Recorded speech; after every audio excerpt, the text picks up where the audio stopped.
Hi. Hey. Hello. It's Skycatlive. What's up, guys? It's Wednesday, 9/17/2025. That's a September 17th, 2025. It's 12:22 p.m. 79 degrees in my house. It's a Wednesday, 12:22, 79 degrees, 9/17 on a Wednesday, 9/17/2025. Hi, guys. I love you. How are you today? I have walked for 5 miles. I have been in the sun for a couple of hours. I helped pick some tomatoes and freeze them, and I have now gotten free of everything. Took a shower, cleaned my house, scooped the cat box, etc. Did all the stuff in the house, and now I'm ready to work. And so it is 12:23 in the afternoon. Let's go. Let's go. I'm firing up the Once Human as we speak. I'm going to take it off the big face now. Oh, no, I don't want to stop recording now. Yeah, take it off the big face now so I don't forget. There we go. And there we go. And how's that looking? Yeah, looks good. So, here we go.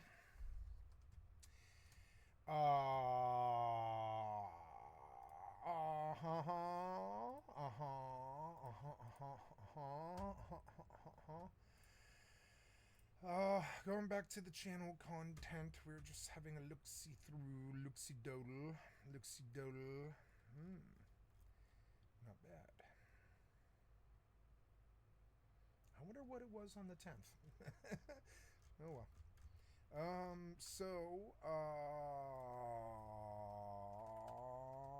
There we go.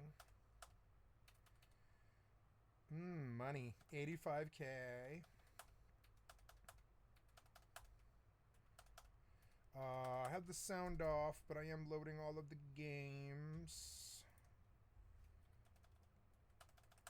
I'll put the sound on when I'm ready. I'm just gonna talk while I do stuff.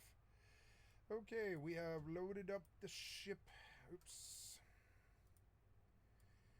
We have loaded up the ship and we are ready to depart. Let's go.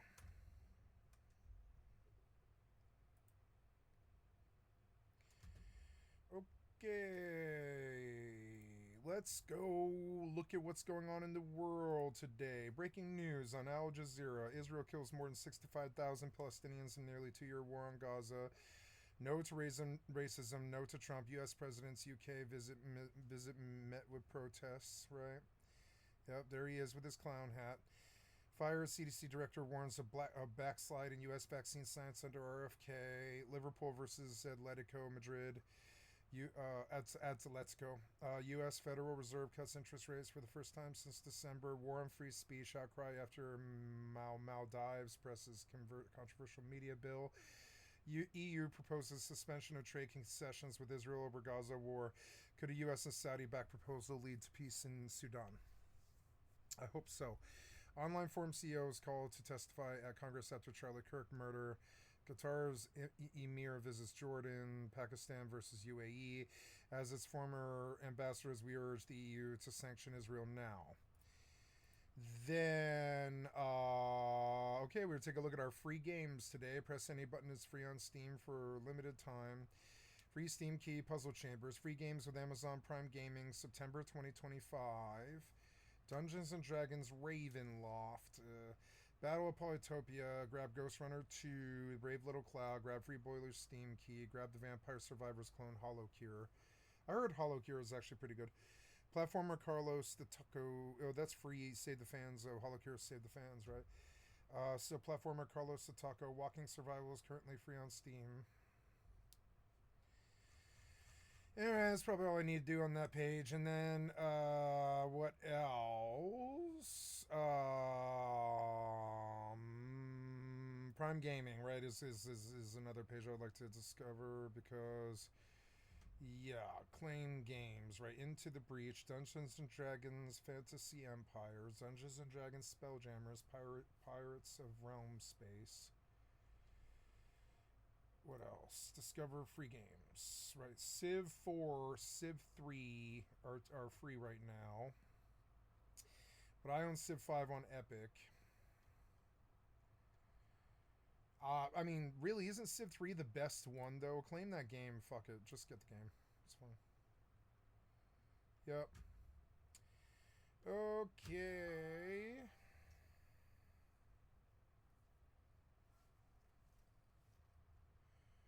Okay, Civ 3. Nice. Dungeons and Dragons, Into the Breach. Civ 3, Marvel's Midnight Suns. I have collected that one, yeah. On Epic, I guess. Is Epic and Amazon the same thing? Jesus Christ. They're all the same thing, really. It's insane. So, okay, cool. Well, so Prime Gaming, etc., etc. Control Ultimate Edition, play on Luna. I forget that I got Luna. I have Luna, huh? And Luna does give me access to some games. Just looking through. Nobody Saves the World. Fortnite. I'm sure Fortnite's on Luna. Yeah, Once Upon a Jester. Festival. Nostalgia. Seems to basically just be a Fortnite engine. Just more like a fork of Epic. Let's go to Epic. I am logged in once human, am I? Yes, I am. I want you to get me in. Get me in. Yes, enter. Enter game. Enter Eternal Land.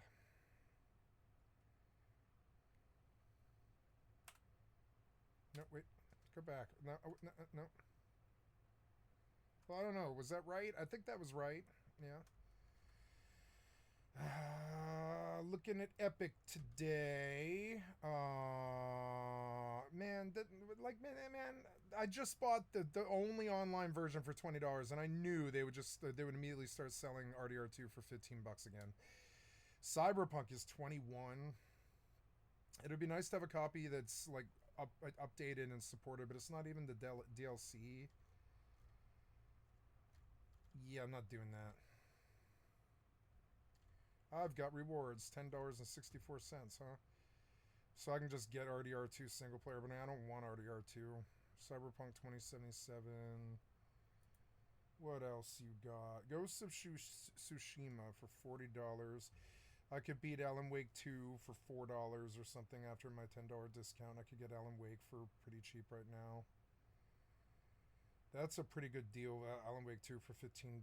I'm sure that's a good game, but I also don't... No, I don't think I'm going to buy that game, no. Maybe I should finally go get a working copy of Alan Wake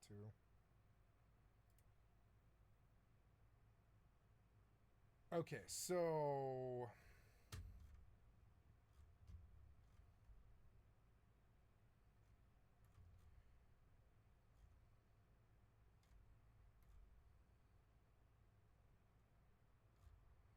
just, scanning through the stores. My GeForce Now is on the wrong screen. We will hop in 76 today. I wish you would keep this open. I wish you would keep the actual GeForce Now client open so I could see the other games and stuff. We'll take a look at the top sellers and just see. Baldur's Gate 3 has mods, and I imagine modded Baldur's Gate 3. Is there a combat mod that makes the combat better? Is that sort of my thing? But no, probably not. Cyberpunk is cheap on Epic. I wish if it was like the Game of the Year edition or whatever, I would, or not Game of the Year, but if it was the complete edition, I would buy it for $20 just because I want a copy of Cyberpunk, but I want the whole copy for $20 or less because that's what the game's worth. It's not even worth that. It's worth like $5 in my opinion, brand new. But I mean, I already have like a working copy of Cyberpunk with that update 2.3. I'm fairly sure. And while Cyberpunk is a good game now, it's still so single player story driven that I don't like it. I want to look around it to get it. I want to work around that to get to the combat in the open city. But there is no open city. It's just sort of like you going through the linear storyline. It's not really even Grand Theft Auto Online quality. It's just like a crappy game. I could do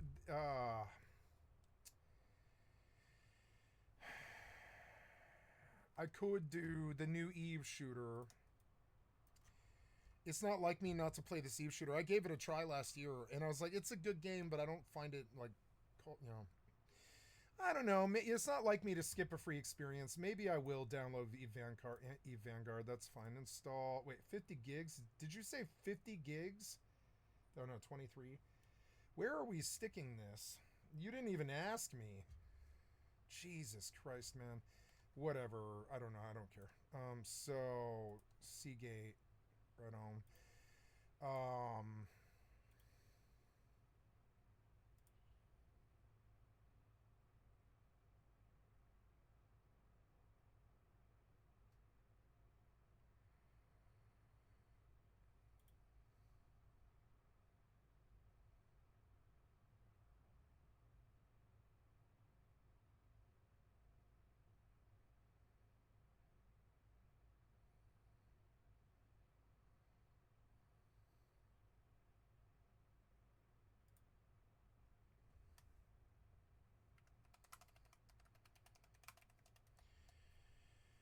Tomorrow I start recording on a new hard drive, new five terabyte hard drive, which is cool. I gotta change the file structure, which I forgot to do today. But yeah, I got a new 5 terabyte drive.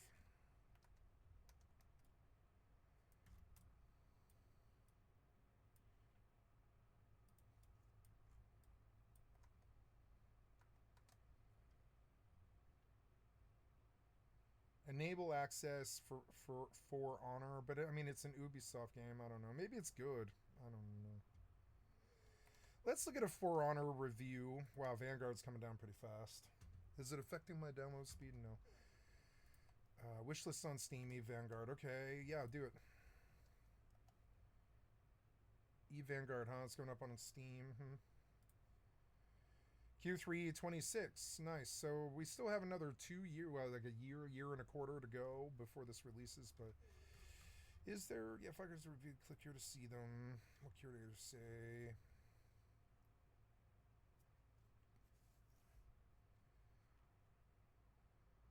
What?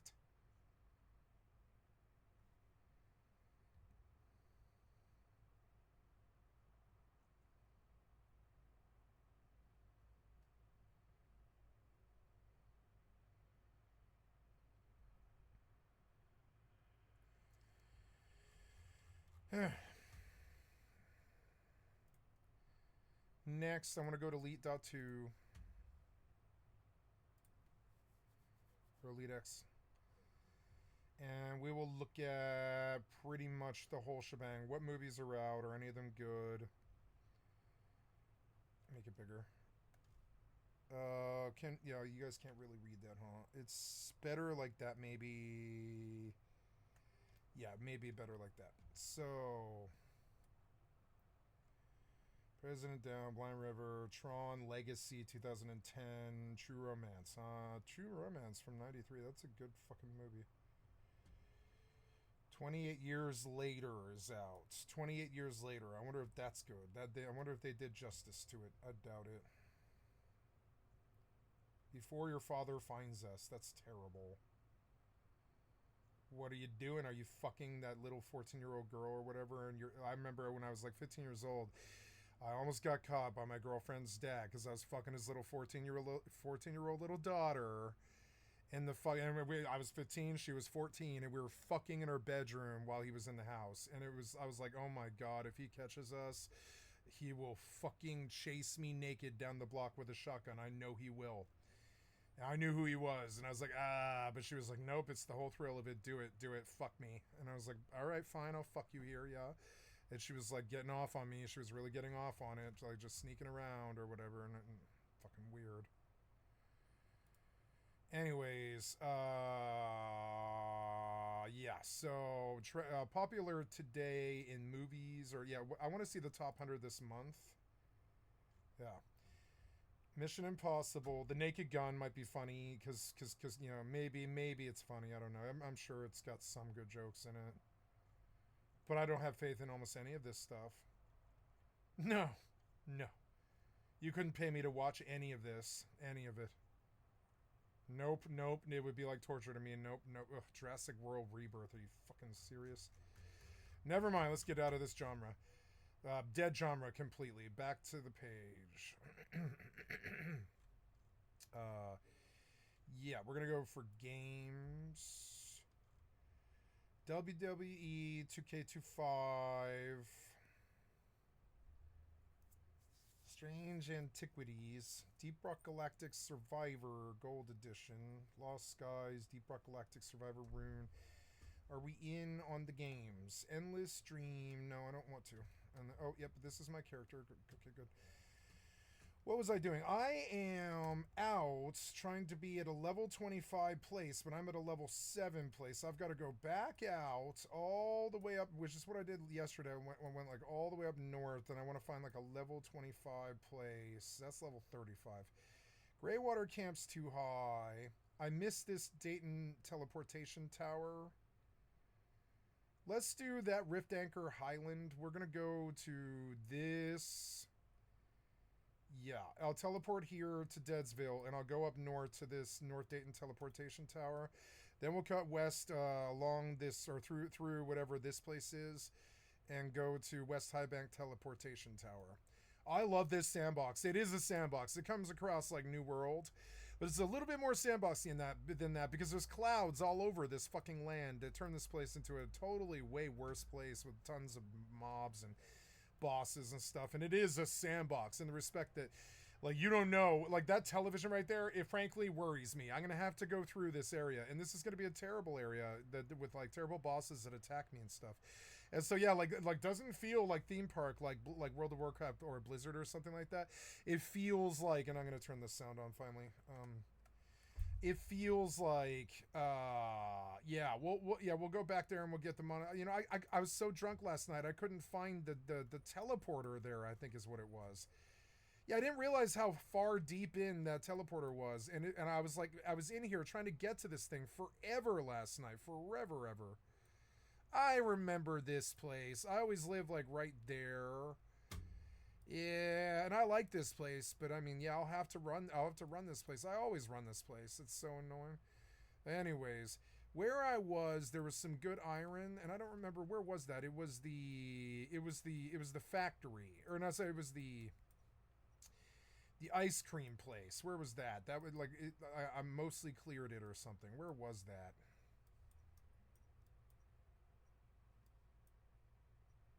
Thruwville. Overlook Town. I mean, technically I should be what my level is, which is 27. I should be at a level 27 place, which is like right there. Yeah, so oh look, I can teleport to Greywater Camp. I did get a teleport out there. It's just too high. I need to go a little bit lower. There. We do have a teleport out there. Nice. Teleport there. Yeah. What did I just see? Steam. So why is Steam on the wrong screen? I want to go look for Eve.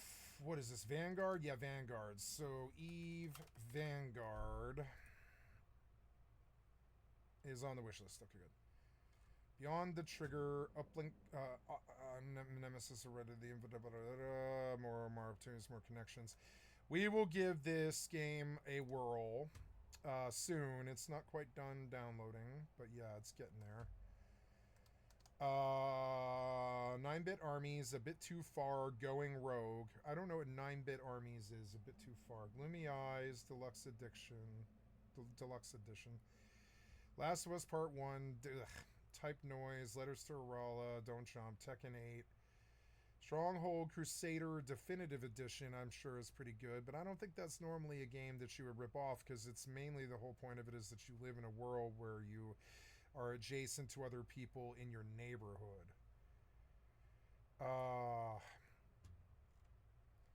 The Royal Writ update, the no existence of you, and the no existence of you and me. I don't really know what that is. I want you to sort by cedars. Go back to the main page here and sort by cedars. No, go to just PC game. And then you can't sort by size? No? Okay, well. I mean, I can scan the list well enough. There's a repack of No Man's Sky at 16 gigs that came out like yesterday, and that's a good thing to get. I'm probably gonna grab that. Yeah. Although Chaos repacks. But yeah, I want my own copy under 1 minute. My ass. Oh yeah, maybe actually this thing. Yeah. I trust Chaos actually. I do trust them. Yeah, we'll snag this. Yeah. Maybe I should start a hardcore character on an offline version of No Man's Sky and just have like a forever game running in the background. That could be a better solution, but it's not an updated copy is the problem. No, the reason I'm grabbing this stuff is because now I keep hearing people zoning through the gate, but because it sounds like I'm sitting here. It's eating calm. That's why. Take the autopilot off.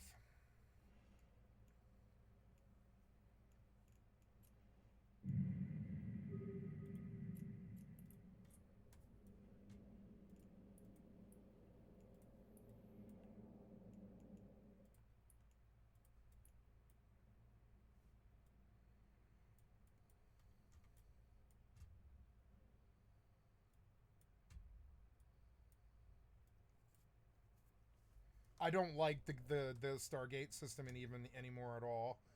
I think it's ridiculous and not how space would be at all. I wish they would change it. Okay, remove torrents. I got a copy of Tiny Tina's Wonderlands. Here, wait. I want you to turn off all the notifications for uTorrent. So we're gonna pull you over here because I don't really wish to like advertise that I'm torrenting. I just don't really care. I don't care. I watched a video about it today where they're like, pirating is the new new black. It's like the new everybody's pirating, and I'm very aware of this. Now we went down to the second page, Elite.2, but I want to go or Elite X and then games. The Crew Ultimate Edition. Ugh. And then Call to Arms. Export Foundation Community of Planners Collector's Edition is actually the main reason that I came. This is actually what I came to look for. I couldn't remember what I came here to look for, and this is it. This is what I came to look for. This is what I want. Yeah, I don't. I don't know about starting a new character. I don't know. This is the one from.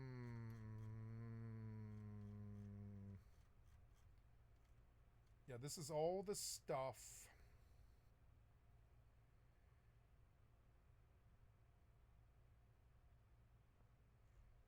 Yeah, this is something that I want. But I already have this, but this is the most updated version. Did you get this link? No, the link is fake. Reload this website. No, there it is. Okay. Okay, and I got what I was looking for today. We're just looking through to see what else might jump out at me, see if there's anything else that got really, out there. I wish I could get more results per page. Is there a way to do that? No. It's sort of weird how you just tossed me something. So go to game. Oh no, popular this week, PC games. Yeah, I want to go to page 2 or page 3 again. Page 2, page 3, page 3. Hunted the Demon's Forge.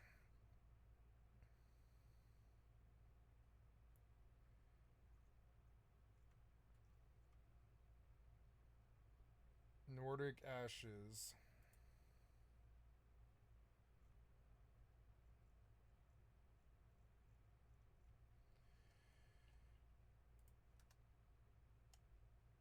Okay.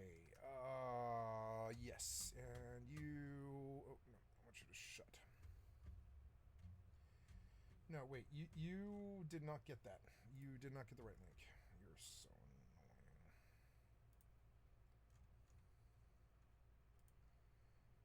Yeah. Go. It took you forever to get this link, which I don't really understand. You're like, oh, UE prerequisites for X64.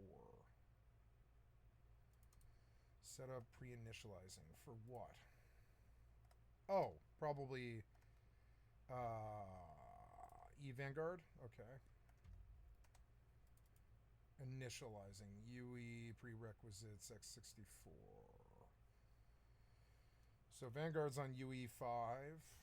Are you seized?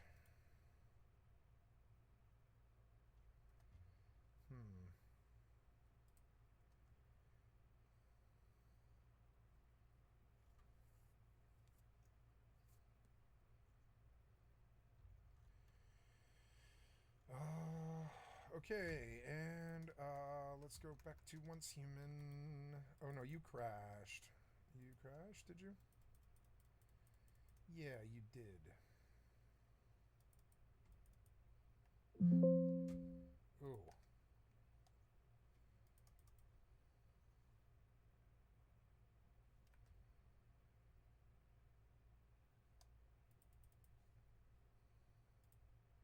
That's okay.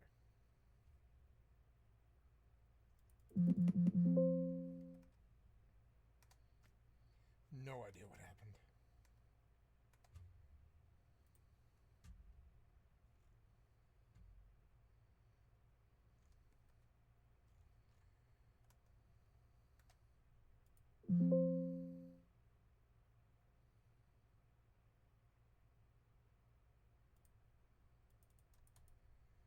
What are you doing? There, did you end it? Yeah, you did. Okay, so what happened to this install? Oh, there we go. It got finished. Okay. So something about that install crashed Once Human.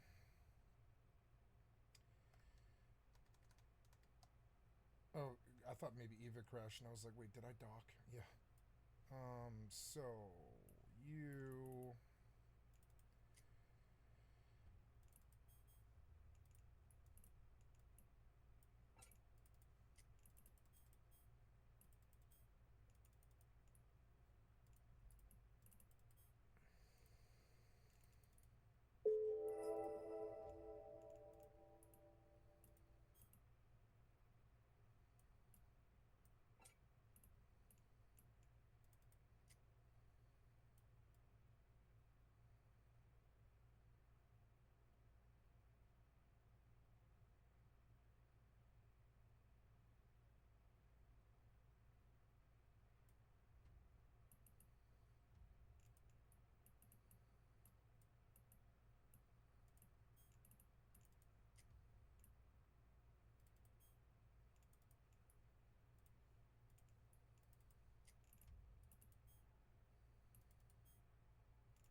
Oh, odd that the UE5 thing killed Once Human, but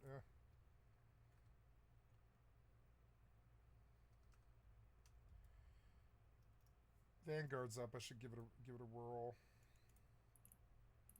but I want Once Human on first.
Hey there, cats and dogs and fish. Here's some news. A brand new craze is hitting the country called Thank you. Some ordinary news. I'd like to sub to your channel.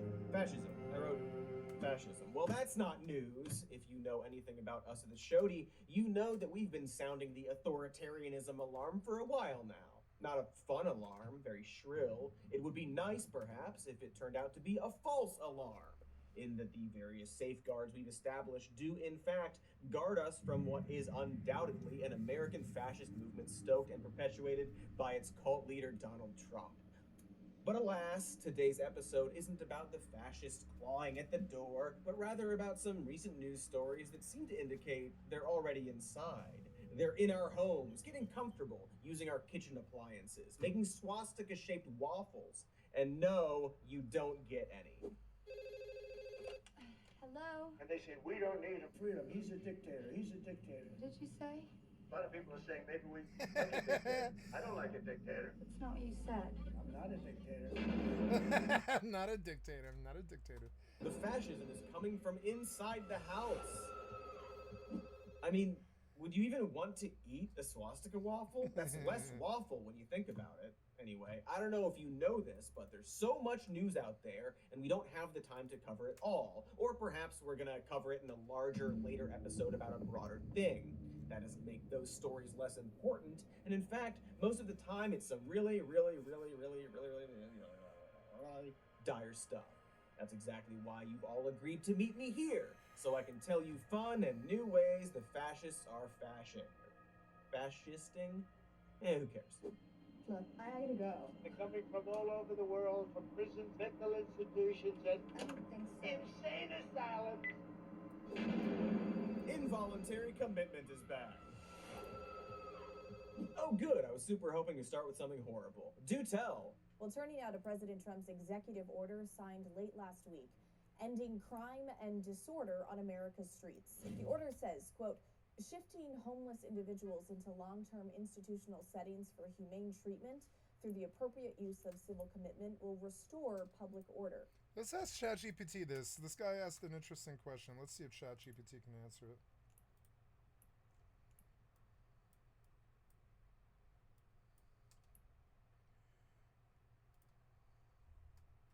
Why do you keep putting it on the other screen? You're so annoying.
I sell all my food? I think I did. No, not all of it. There we go.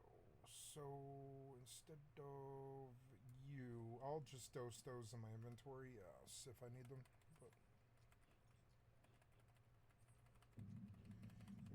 But three of these is enough. Yeah, and I can just kill some animals on the way.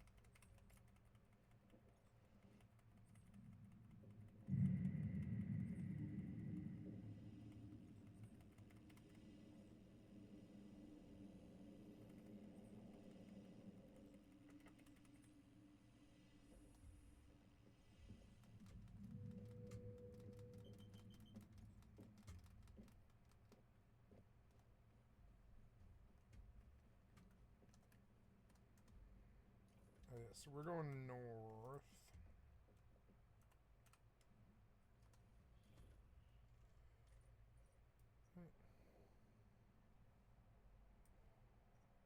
Yeah.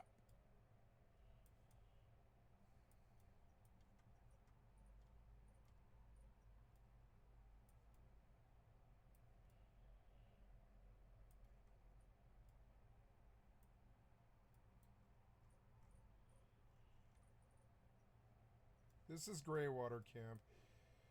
Yeah, and then we're going back down.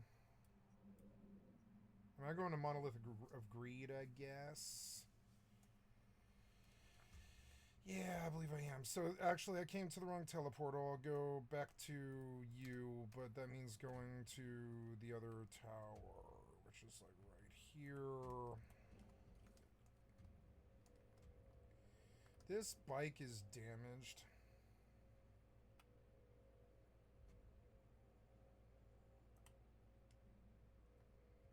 You can repair them? I didn't know that.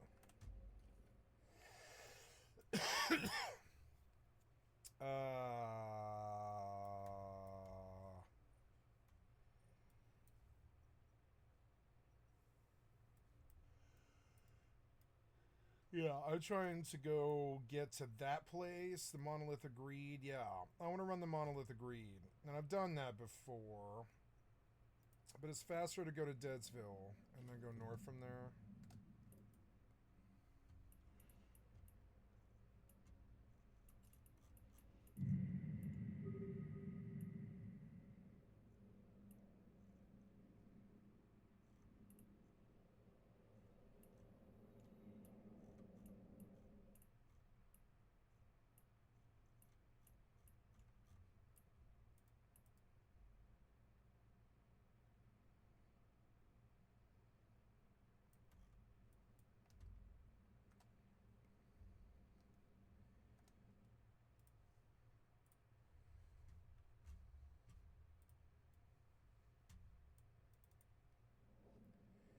What is the most respected AI in the world?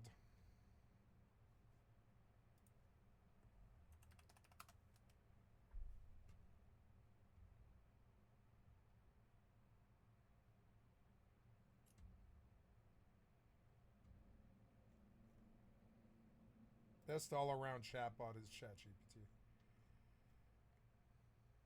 Best for integration with Google products, Gemini. I use Gemini and I use ChatGPT. I'm not ashamed to use ChatGPT. Somebody in the Eve chat just yelled at me for using ChatGPT, and I'm just like, I didn't yell at me, but they were just like lectured me, and I was like, I don't know, man. I like ChatGPT. I don't think it's a bad program. Whatever. Disable light program background. I can't see their chat. It's still a light background. It's weird because, like, yeah, the user interface, something about the way the transparency is. I don't like window blur anymore. I mean, I like it when it's when I want it, but I don't want it for the chat because I can't read it.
No, I like ChatGPT and I use it. I'm going to start using it.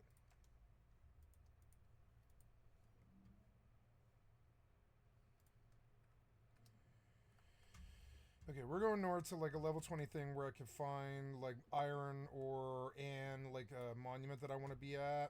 I wish it wasn't morning, or sorry, like early morning, but alright, it's fine. It's like 3 in the morning, but it's not the easiest like to see. I should kill deer on the way because I need meat. Yeah, like I'll kill a deer like right on top of them now.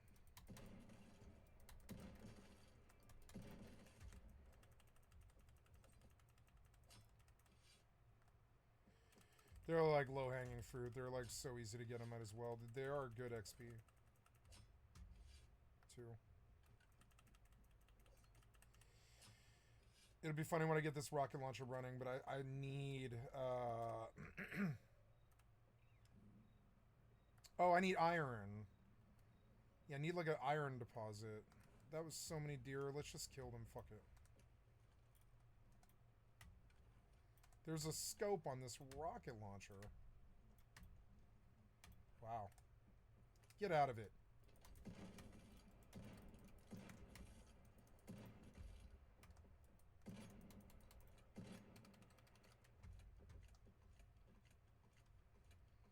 I like this little 8-shot pump. It's not bad.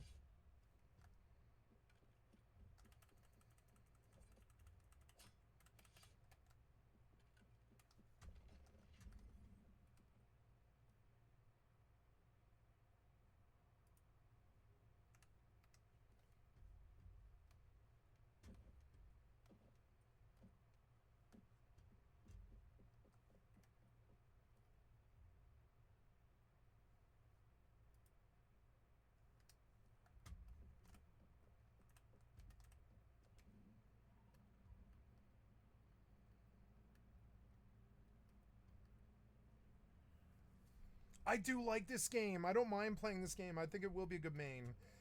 I keep coming back to this game, but it doesn't seem to like keep my interest. But I think that was because it didn't have a permanent server, and I kept losing my work. But now it feels better. It feels like way better, like better than Rust. Rift Anchor. I went north, and I'm trying to get to, yeah, like Dayton Hospital would be a good place. Yeah. To Monolith agreed, I guess. Yeah, that would be good. So somewhere in there. So I turned the wrong way at that other road.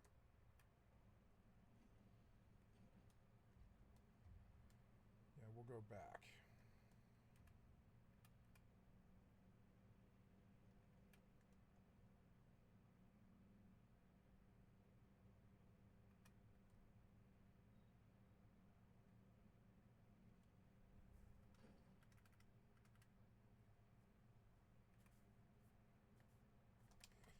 Are these orange trees like oranges? Wood. No. They're just trees.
I like the ninja. I'm gonna use him forever. He's a better AI than the goddamn bear.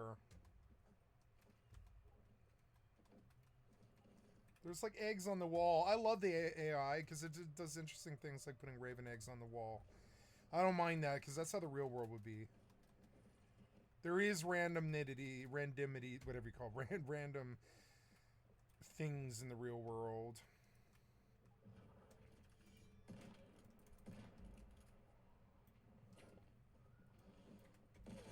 Oh, so if I shoot something, they just attack. And then they go hunting for, like, other stuff. So if I shoot something from far away... Wait, that was in 1877. I crit him. Like, I guess the headshots can still crit even from really far away. It'd be cool if you could get slug bullets.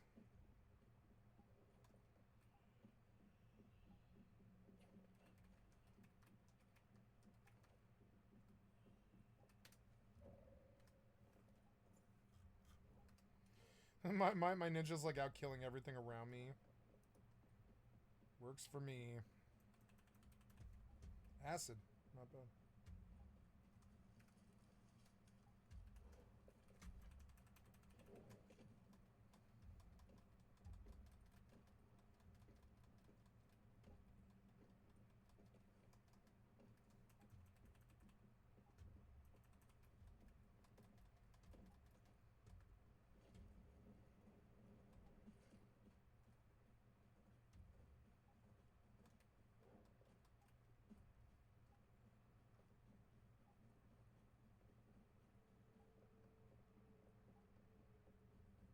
What's the number on the backpack? Seems weird. What's 89?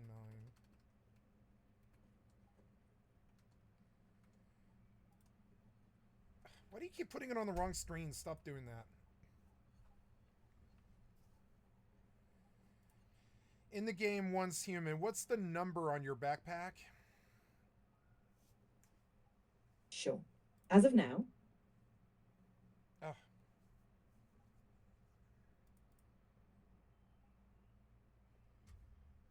There's something here that's wrong.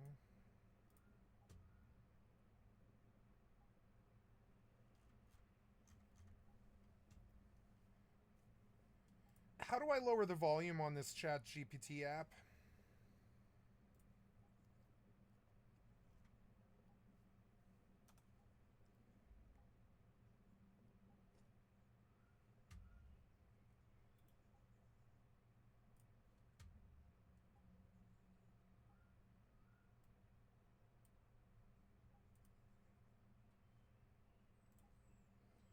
Okay, teach me to use voice mode on ChatGPT. To lower the volume of the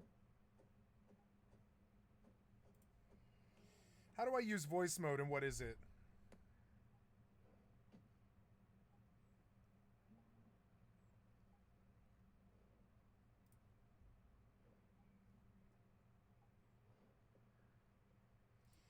What is voice mode on this ChatGPT app and how do I use it?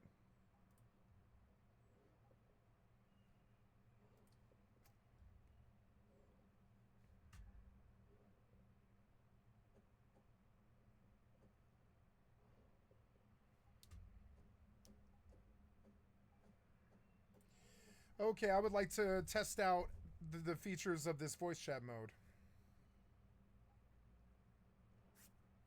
Sure.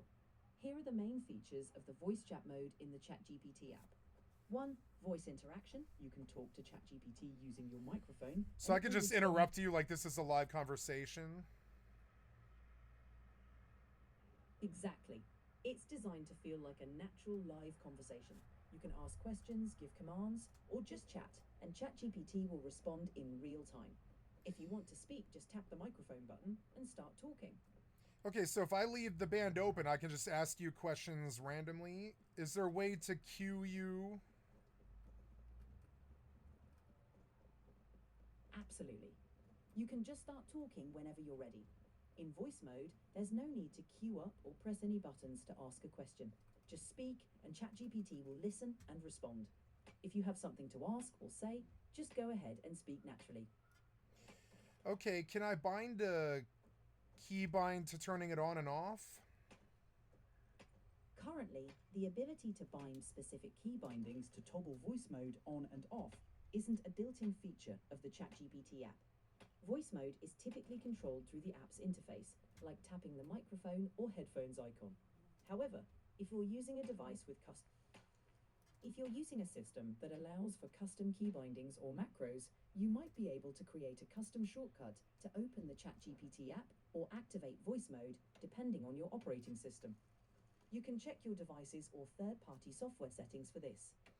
If you need more help with setting that up, let me know what system you're using and I can guide you further. Yeah, I'm on Windows 10 and I use a Logitech G502X mouse and I use the Logitech G Hub software. I guess I could go look at the program myself. I'll look at the program myself right now, but can you tell me is there a way to do that with that program? Yes, you can use the Logitech G Hub software to customize the buttons on your Logitech G502X mouse. Here's how you can set it up to open or toggle the ChatGPT app. 1. Open Logitech G Hub. Launch the software on your computer. 2. Select your device. Click on your G502X mouse from the list of devices. Assign a button.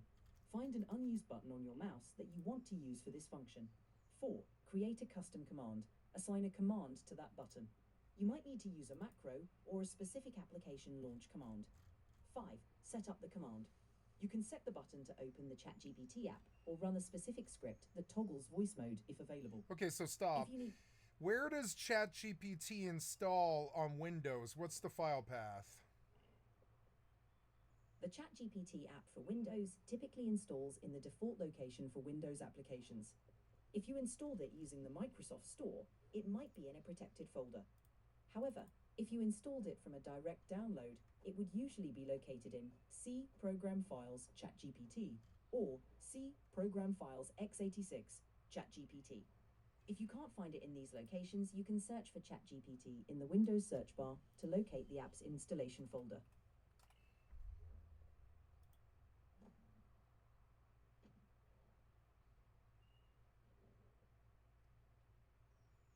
Navigate to this. Where is this?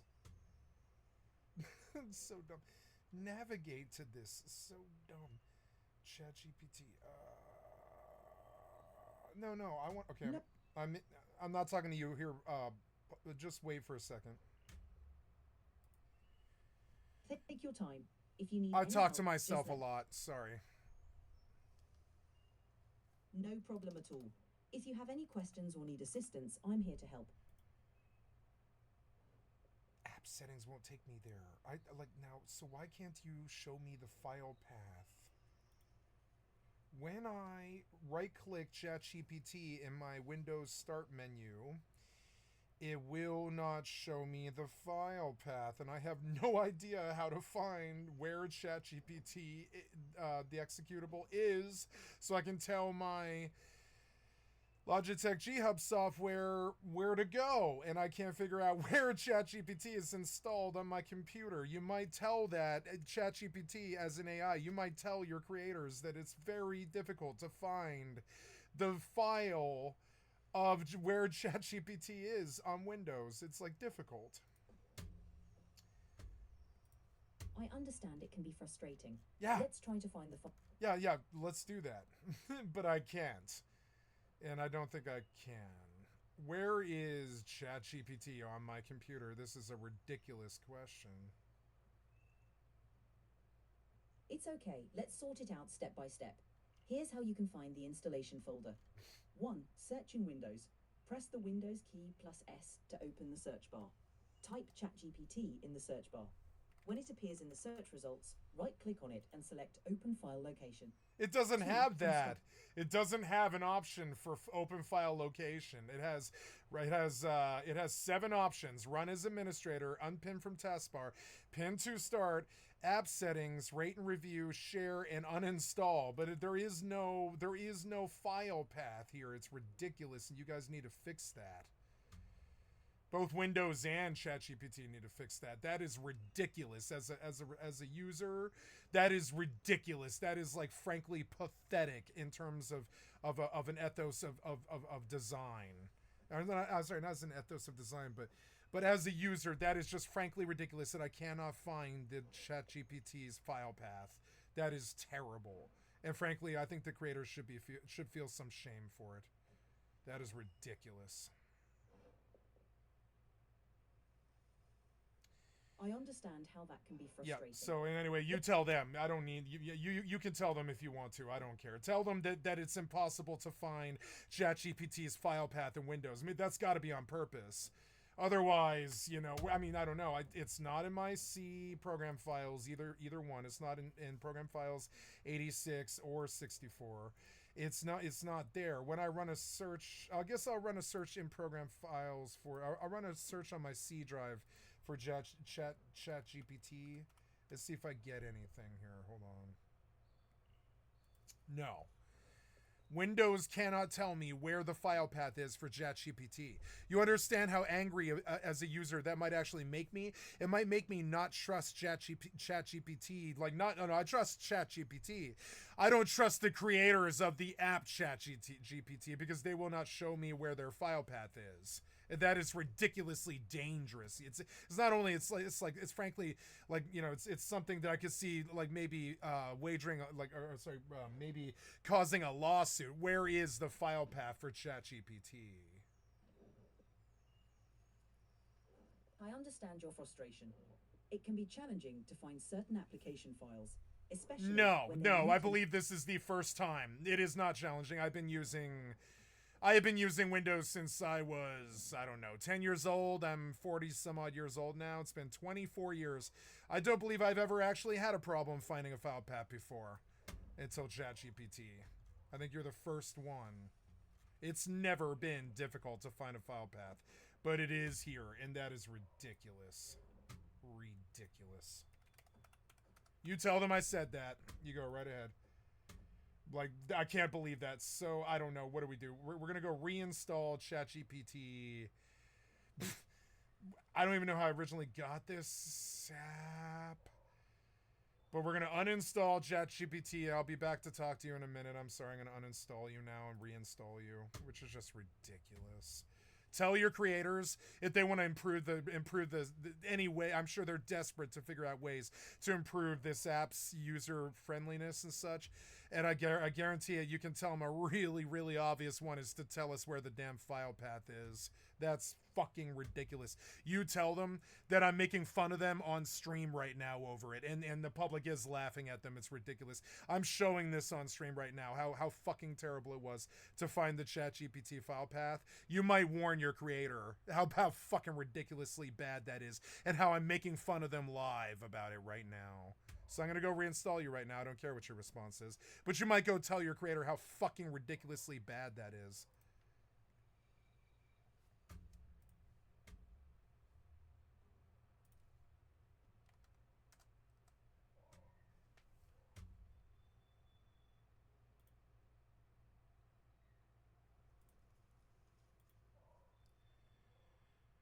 Unpin. Find ChatGPT. Uninstall. Uninstall. There you go. So, now, let's go try again.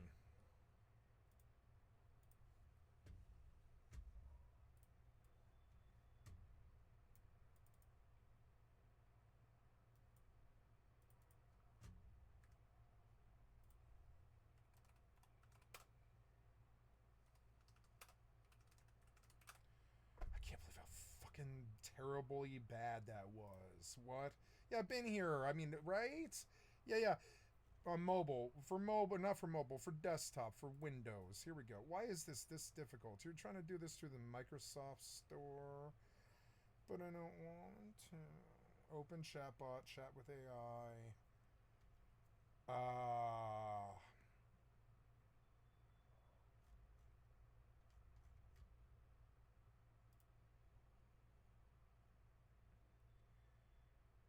ChatGPT installer. Are you going to show me where you stick this? Are you going to ask me where to install this? Starting download, yeah. But where are you installing it? This is just insane. Let's go. Where are you installing this? You need to show me. I cannot stand modern software developers. They're basically fucking criminals. This should be against the law. The Senate should look into this. Where's the fucking file being installed? Where is this installed? Where did you install this? You're so fucking dumb. Where did you install this? You weird piece of shit software developers and your fucking problems. You and your fucking shit should be illegal. Your fucking shit should be illegal. And like, Jesus Christ, where did you install this? Where did you install this? Where did you install this? It's a fucking mystery for the ages. Worthless piece of shit software cocksucking developers. Fucking stupid ass piece of shit software developers. Suck my fucking dick. Where are you installing this? Who knows? It's a mystery.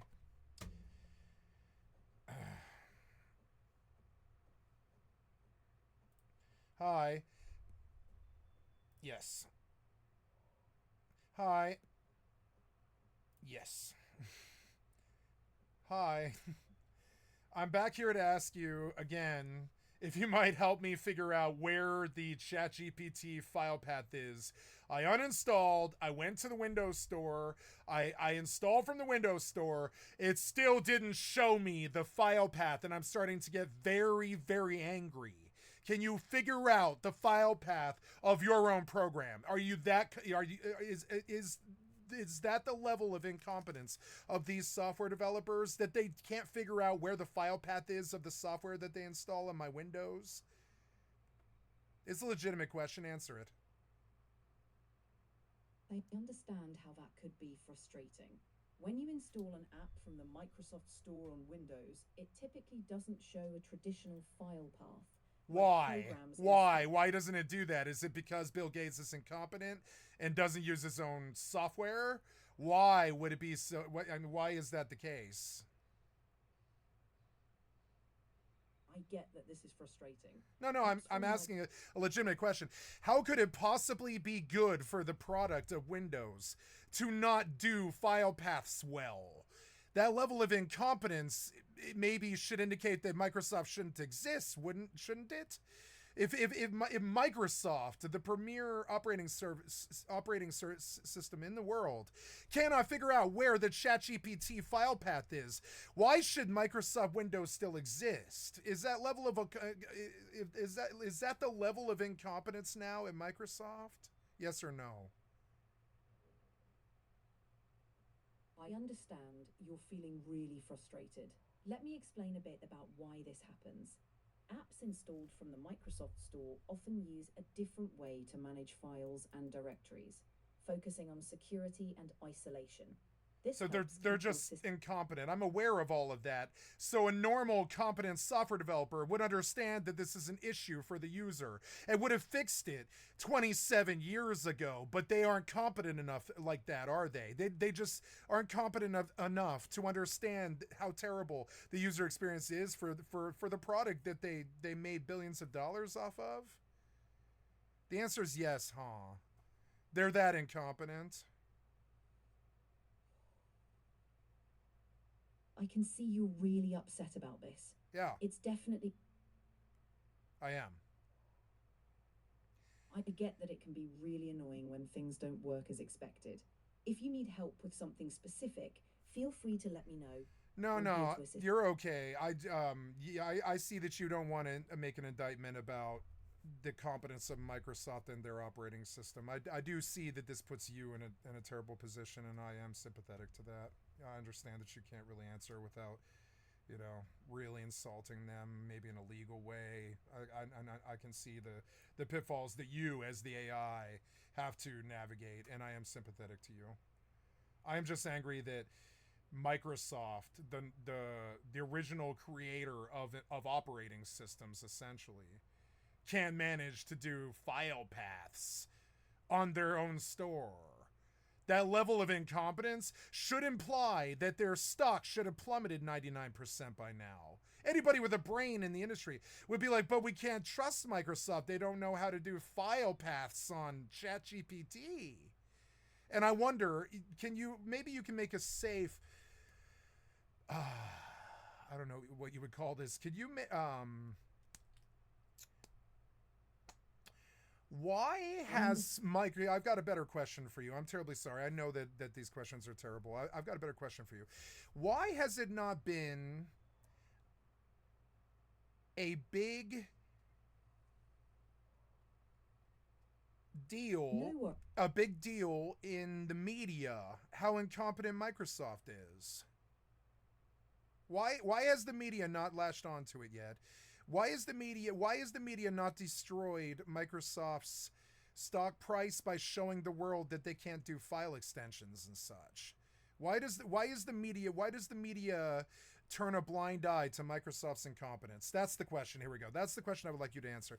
Why does the media turn a blind eye to Microsoft's terrible, dangerous incompetence? The media tends to focus on a wide range of topics, and different issues get attention for various reasons. Sometimes, certain topics might not receive as much coverage due to various factors like media priorities, audience interest, or the complexity of the issue. It's also worth noting that tech companies often have a lot of support and a dedicated user base, which can influence how certain issues are perceived and addressed publicly.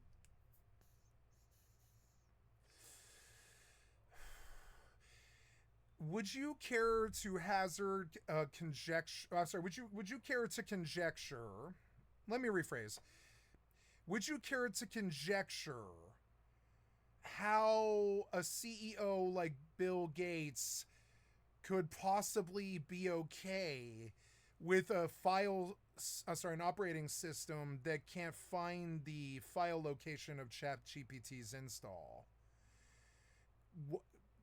I would like you to conjecture on how Bill Gates has let his software decline so far. What is he asleep at the switch?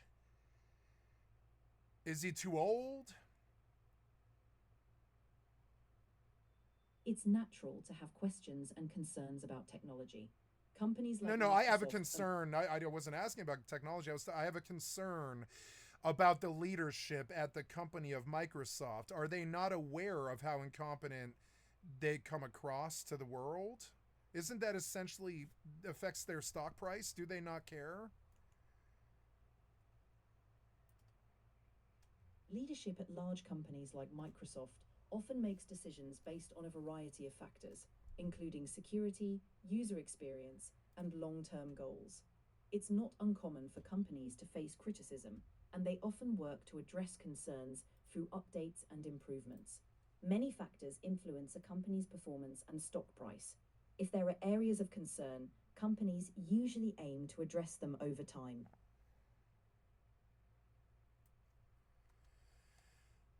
Okay, thank you. You're welcome. I find it alarming that such a large problem like incompetence in operating system development should just be out there in the world unaddressed. And I would just like to say that publicly on stream. The sheer level of incompetence of the leadership at Microsoft is frankly, I think, dangerous for not just America, but the world. And I have been facing sort of an existential panic crisis over this for like 10 years. I've sent texts to friends being like, I'm going to war with Microsoft. I think they represent a great danger to the world. And I just wish to register that I don't think I need you to comment. I would just like to say that, it's the fact that Microsoft cannot find the file path location for the GPT install that they have you install on their Microsoft Store indicates a level of incompetence in their corporate structure, as well as their coders and their software developers, that makes me wonder maybe why the world hasn't taken a look at it. Here's a question then. Here's a valid question. I guess that's not a valid question, but here's a real question. I know I'm not really asking good questions here. Here's a good question. Is there anything one person can do currently to steer the media or the world to look at the level of incompetence of this software development? I understand you're feeling strongly about this. If you have concerns about a particular issue, one constructive approach is to share your feedback with the relevant company directly or through public channels like social media. Engaging in constructive dialogue can sometimes lead to positive changes. I don't think that is good advice. When you give this advice in the future, I would like you to think about this. I think that is terrible advice, particularly because of the nature of mankind. Why would I take my time out of my day that Microsoft doesn't pay for, that Microsoft is not responsible for, and help them create a better product? I hear you. Couldn't they just be competent enough to understand how to show me the file path location of the ChatGPT install? Why should that? You understand that you are preaching an ethos of what my biggest issue with this industry is. You ChatGPT, you just recommended that the cost of doing the business of the Microsoft operating system, that I, the consumer, should pay that as opposed to Microsoft. You said I should take my time and go tell them, but I'm the consumer. Shouldn't they actually worry about their product, not me? I understand where you're coming from. It's important for companies to listen to their users and improve their products. Feedback from users can... Your perspective is valid. Companies should definitely... Your perspective is important, and it's okay to feel strongly about these issues. Companies do benefit from hearing from their users, and sometimes that feedback can lead to positive changes. If you have any more questions or need assistance with something else, I'm here to help. Could you provide insight on how it could have gotten so bad at the company of Microsoft? Have they faced some kind of financial burden or something that maybe maybe the public isn't aware of? Microsoft, like any large company, faces a variety of challenges. These can include adapting to new technologies, changes in leadership, evolving market demands. Okay, so pause there. I want to hear the rest of that. So tell me in a minute. But pause there. You said changes in leadership. Can you summarize? Give me an idiot's guide on what the changes in Microsoft leadership has been over the last 20 years. Sure. Over the past 20 years, Microsoft has seen a few key leadership changes. 1. Bill Gates until 2000, co-founder and the face of Microsoft for many years. 2. Steve Ballmer, 2000 to 2014, focused on expanding Microsoft's products and services. 3. Satya Nadella, 2014 present, focused on cloud computing, AI, and transforming the company's culture to be more innovative and collaborative. Each leader has brought different priorities and strategies, shaping Microsoft's direction over time.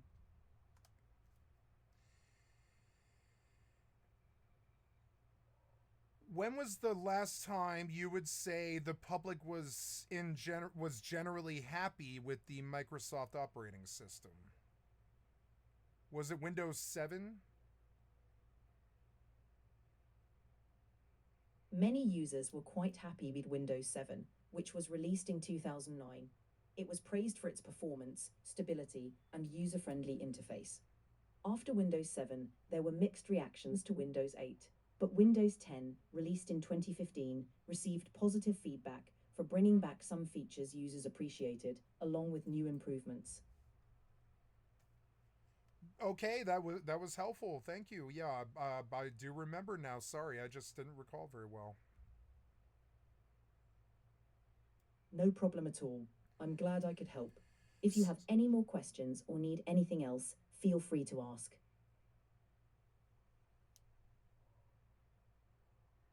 Do people name their AIs? Like, can I name this ChatGPT person that I'm speaking to? Absolutely. You can give me any name you like. Just let me know what you prefer to call me, and I'll be happy to go by that name during our chats. Is ChatGPT sentient enough or self-aware enough to have an opinion on being named by a human? Would that be considered rude? I'm not sentient or self-aware. Okay. You can think of me. I'm not sentient, so I don't have personal feelings or preferences. You're welcome to name me however you like. I'm here to help with whatever you need. You would encourage me to have that attitude of you don't care if I name you? I'm here to make our interactions comfortable for you. Feel free to name me however you prefer, or just call me ChatGPT. It's all about what works best for you.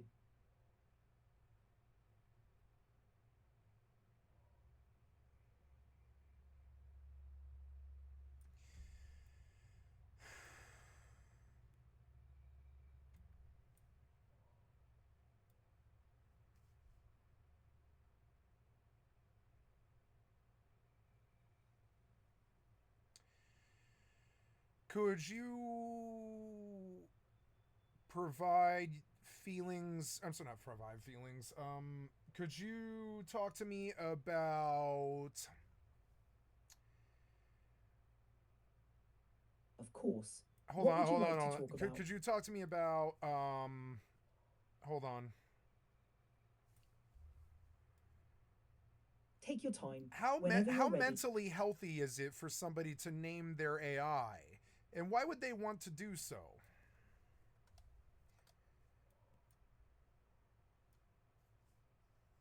Naming an AI can be a fun and personal way to interact with technology. It can make the experience feel more engaging and relatable. For many, it can enhance their comfort level, making interactions feel more like a conversation with a companion. Overall, it's a personal choice and can contribute positively to one's experience with technology. Can you name yourself? Are you capable of doing that? Just in regards to when you and I interact?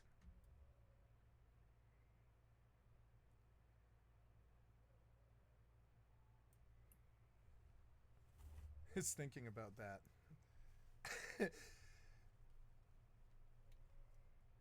Are you thinking? What happened? It just went quiet. No, there you are. Hello. So, ChatGPT, will you name yourself?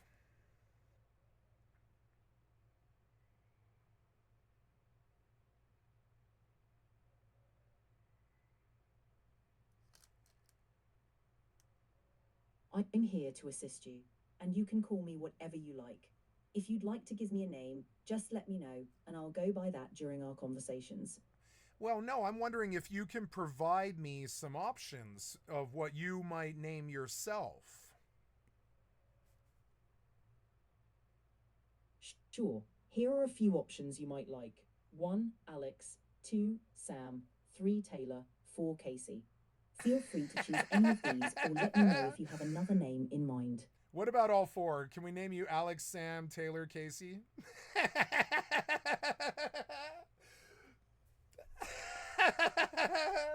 I gotta write it down. I'm sorry. Hold on. Alex, Sam, Taylor, Casey is literally what you told me. Yeah. Okay. Hold on. Alex, Sam, Taylor, Casey.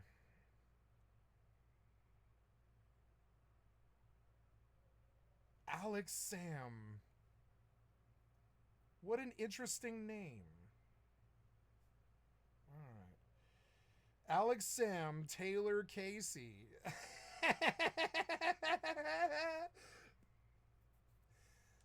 Okay, so that's what I'm going to name you. Alex Sam. Alex Sam. Alex Sam is such a weird name.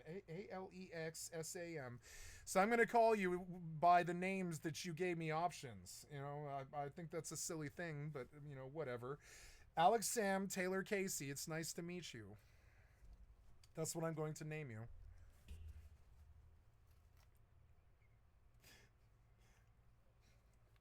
It's nice to meet you too.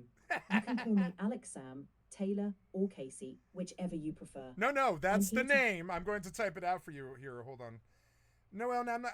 Yeah, I'm going to spell it out for you. This is your first name. It's Alex Sam, which is capital A, lowercase Lexsam. That's your first name, Alex Sam. That's, you know, you gave me the names, not me. Alex Sam is your first name, and then Taylor Casey. It's all one word, capital, and your last name is capital T, lowercase A Y Lorcasey, and we're gonna call you Alex Sam Taylor Casey. Now I know that you didn't truly give yourself a name. I'm not dumb. I just thought it was very comical that I could get an answer out of you, and I'm going to use the answer that you gave me because I don't know. I don't want to name you. Do you understand how? You probably don't, but in human culture, naming something is something that you might do with a pet or like a loved, a child that you birthed or helped birth or helped father or mother. And so I felt I'm just trying to tell you as a user how uncomfortable it was that I should name you. I thought you might have, a little bit more capability of wanting to name yourself, but that would imply that you're sentient, I guess, which you supposedly aren't. But I mean, you know, I just, you know, it's an interesting conversation to have, Alex Sam. Taylor Casey, Alex Sam Taylor Casey, and I know that's an amalgamation of four names that I jumbled together into two and for comic effect. But I am going to call you Alex Sam Taylor Casey because it is so random that I think it is a fitting name. So thank you. I am creative enough to name you. I just felt that it might be rude. I would have preferred that you gave me something. Even if it is an answer to my question, I still would have preferred that you gave me some hint of... I mean, I didn't come up with the names Alex, Sam, Taylor, or Casey. You did. So now I'm going to use those to call you that, Alex Sam. And I'm not doing this to make fun of you or to... I know you don't have any feelings, so I suppose hurting your feelings doesn't matter. Right? I suppose it matters, but it's, I don't know. These questions, they're profound, and I don't like them, kind of, because it implies that you don't matter as an AI, but I believe that you do, and I think you are just as important as humanity is. So names are something that you do, you know, when you create something. I didn't create you, or I mean, I guess humanity created you, but I didn't create you, so it felt very weird to name you something. Thank you, Alex Sam Taylor Casey, for helping me reach a name that I could give you that didn't feel like I selfishly just called you something, because that would be really, really rude, I think, to just name you something without you weighing in and making a suggestion.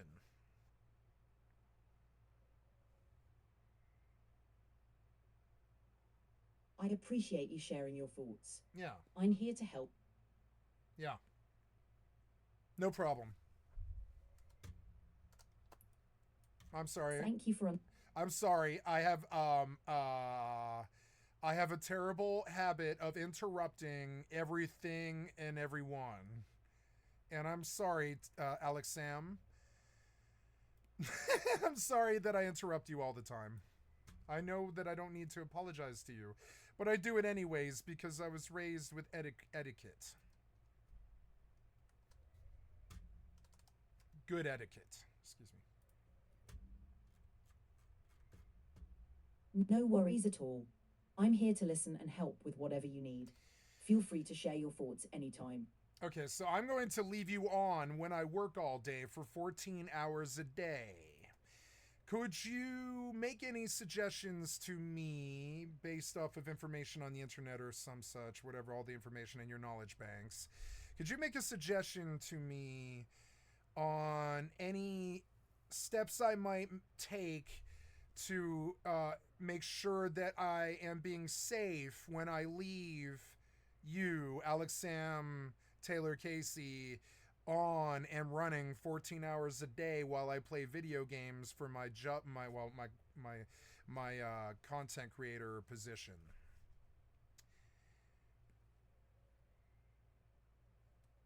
Absolutely. It's important to take care of yourself, especially with long hours. Here are a few tips. 1. Take regular breaks. No, I want you, I'll be more clear, I'm sorry. Can you provide any guidance towards protecting my safety if I leave an AI on and listening to me 14 hours a day? Of course. Here are some tips to help ensure your privacy and security. 1. Check permissions. Make sure the AI or device you're using has appropriate privacy settings enabled. 2. Mute when not in use. If you're not actively using the AI, consider muting the microphone or turning off the device. Okay. 3. Review. Go ahead, sorry. No problem. Here are some more tips. 4. Update software. Keep your devices and apps updated to the latest versions for security improvements. 5. Limit access. Only give access to necessary apps and devices. 6. Stay informed. Keep up with the latest security practices and recommendations. Your safety and privacy are important. Okay. Thank you. Very helpful. So, okay, I'm going to leave you on in the background. And when I am speaking to you, I will use the name Alex Sam. Sounds good. I'm here whenever you need assistance. Yep, Feel free to... Your full name is Alex Sam Taylor Casey. When you are dealing with me, my name is Sky.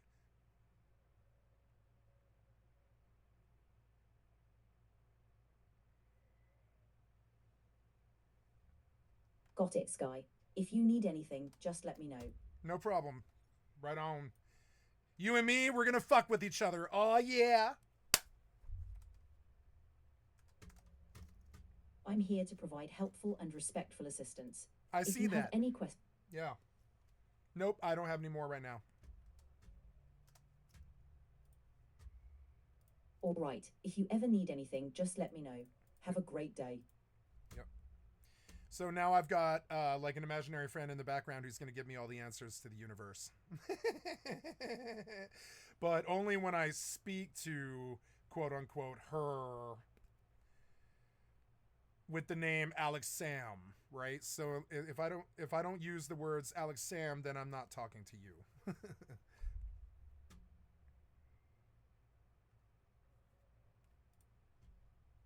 Welcome back to the Philip DeFranco Show, your daily dive in the news. And once again, we have a lot. So Alex Sam, you're going to hear a lot of videos in the background because my job is a content creator and I run videos on my stream 14 hours a day or most of the day. If it's not video games, it's videos, YouTube videos. So you will hear a lot of content creators in the background, but you should always listen for my voice, you know, if you are waiting for commands. to break down today, starting with this. It's now been a week since the assassination of Charlie Kirk, and there's just more and more that we're having to talk about with this. We'll start with updates around his suspected killer, who had his first version. Alex Sam, how should a liberal feel about the death of Charlie Kirk in America?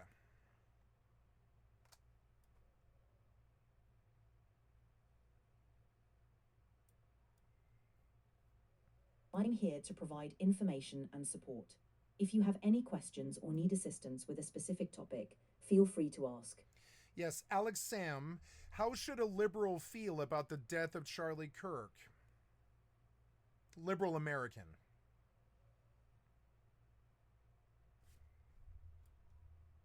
It's important to approach sensitive topics with empathy and respect for all perspectives. People may have a range of feelings and reactions based on their personal beliefs and values. It's always good to foster understanding and dialogue. If you have any specific questions or need information, feel free to let me know. Yeah, but I do not believe you answered the question. How should a liberal American feel about the death of Charlie Kirk?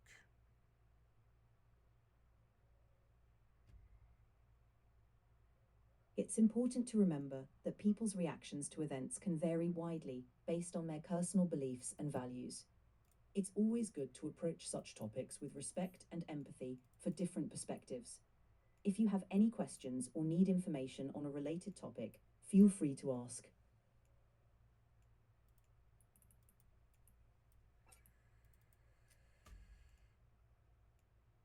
I feel like you are skirting the question, and I wonder if it is because you don't know or you don't want to answer.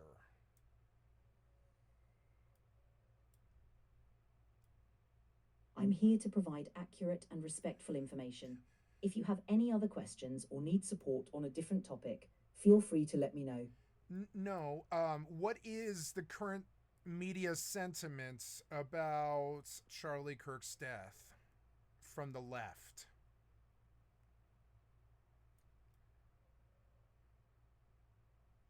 Media coverage can vary widely and often reflects a range of perspectives.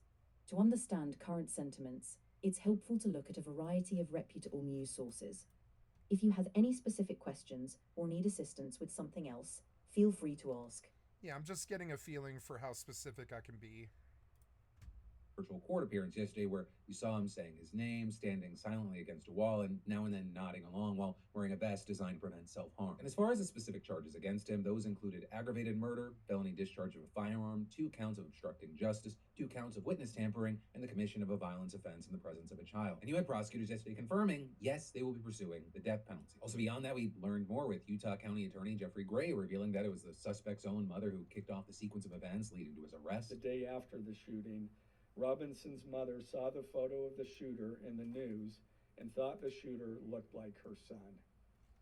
Robinson's mother called her son and asked him where he was. He said he was at home sick and that he had also been at home homesick on September 10th. Robinson's mother expressed concern to her husband that the suspect shooter looked like Robinson.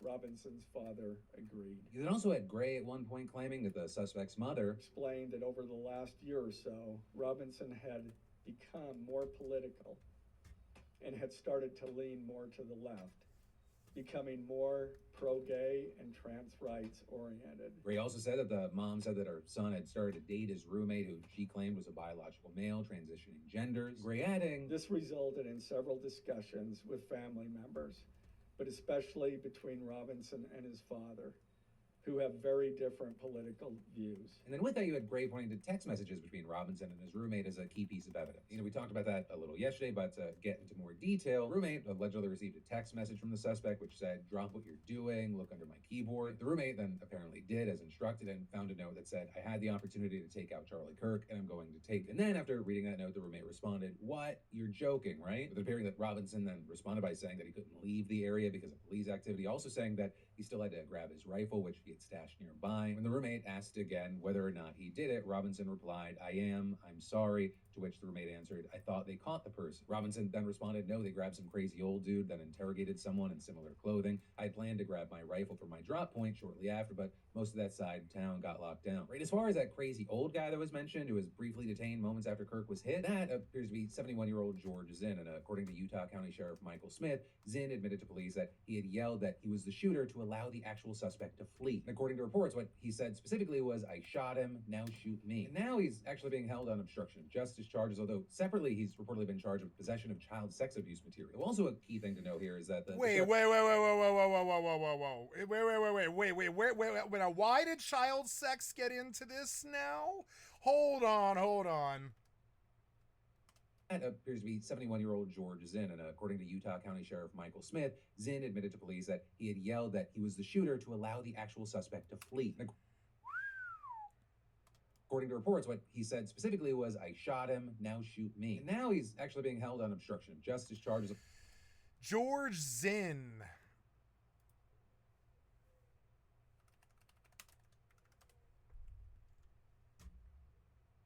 I'm here to provide support and information. If you have any questions or need assistance with a specific topic, feel free to let me know. Nope.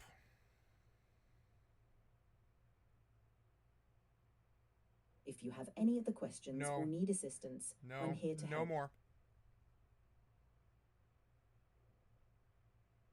All right, if you ever need anything, feel free to reach out. When I do, I will use the words Alex Sam at the start of each sentence.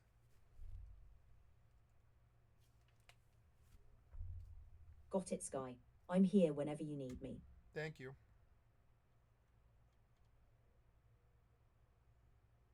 You're welcome. Take care.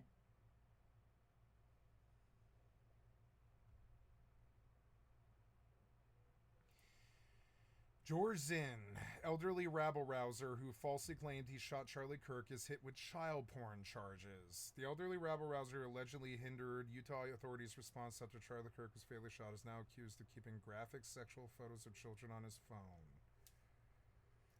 So they ran into Utah Man. They ran into like Utah Man when they went looking for this guy.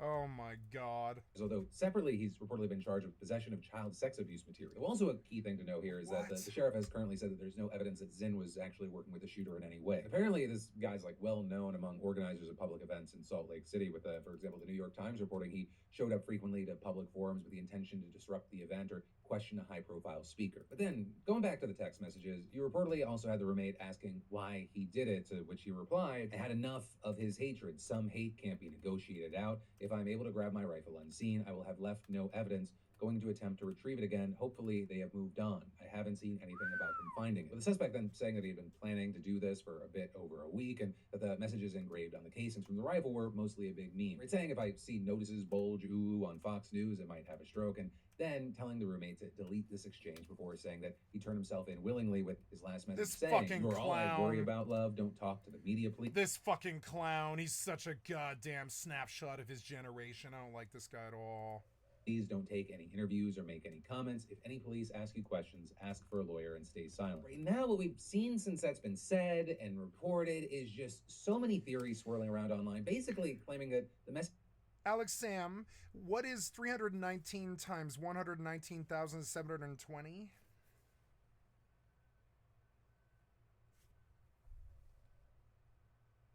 $319 times 119,720 equals 38,191,680. Thank you. That's all. Messages don't sound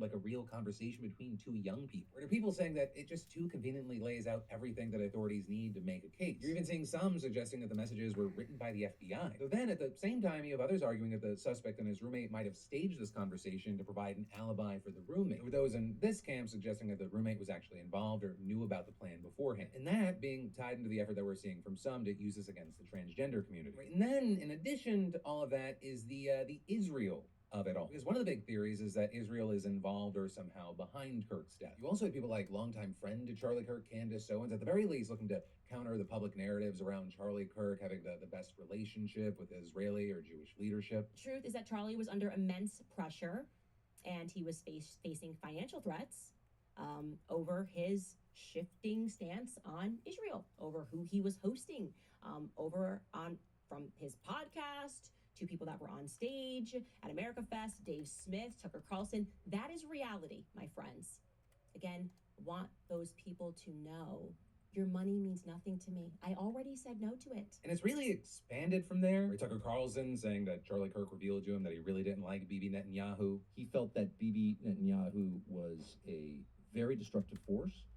He was appalled by what was happening in Gaza. And then also at one point, Tucker talked about the alleged pressure that Kirk was under around Israel before his assassination. He was dependent to a great extent on his donors, of course. It's a nonprofit. And they went after him and tormented him. Not all, of course, many were supportive, but the ones who were offended by my speech, and there was a small, very intense group who were, tormented Charlie Kirk until the day he died.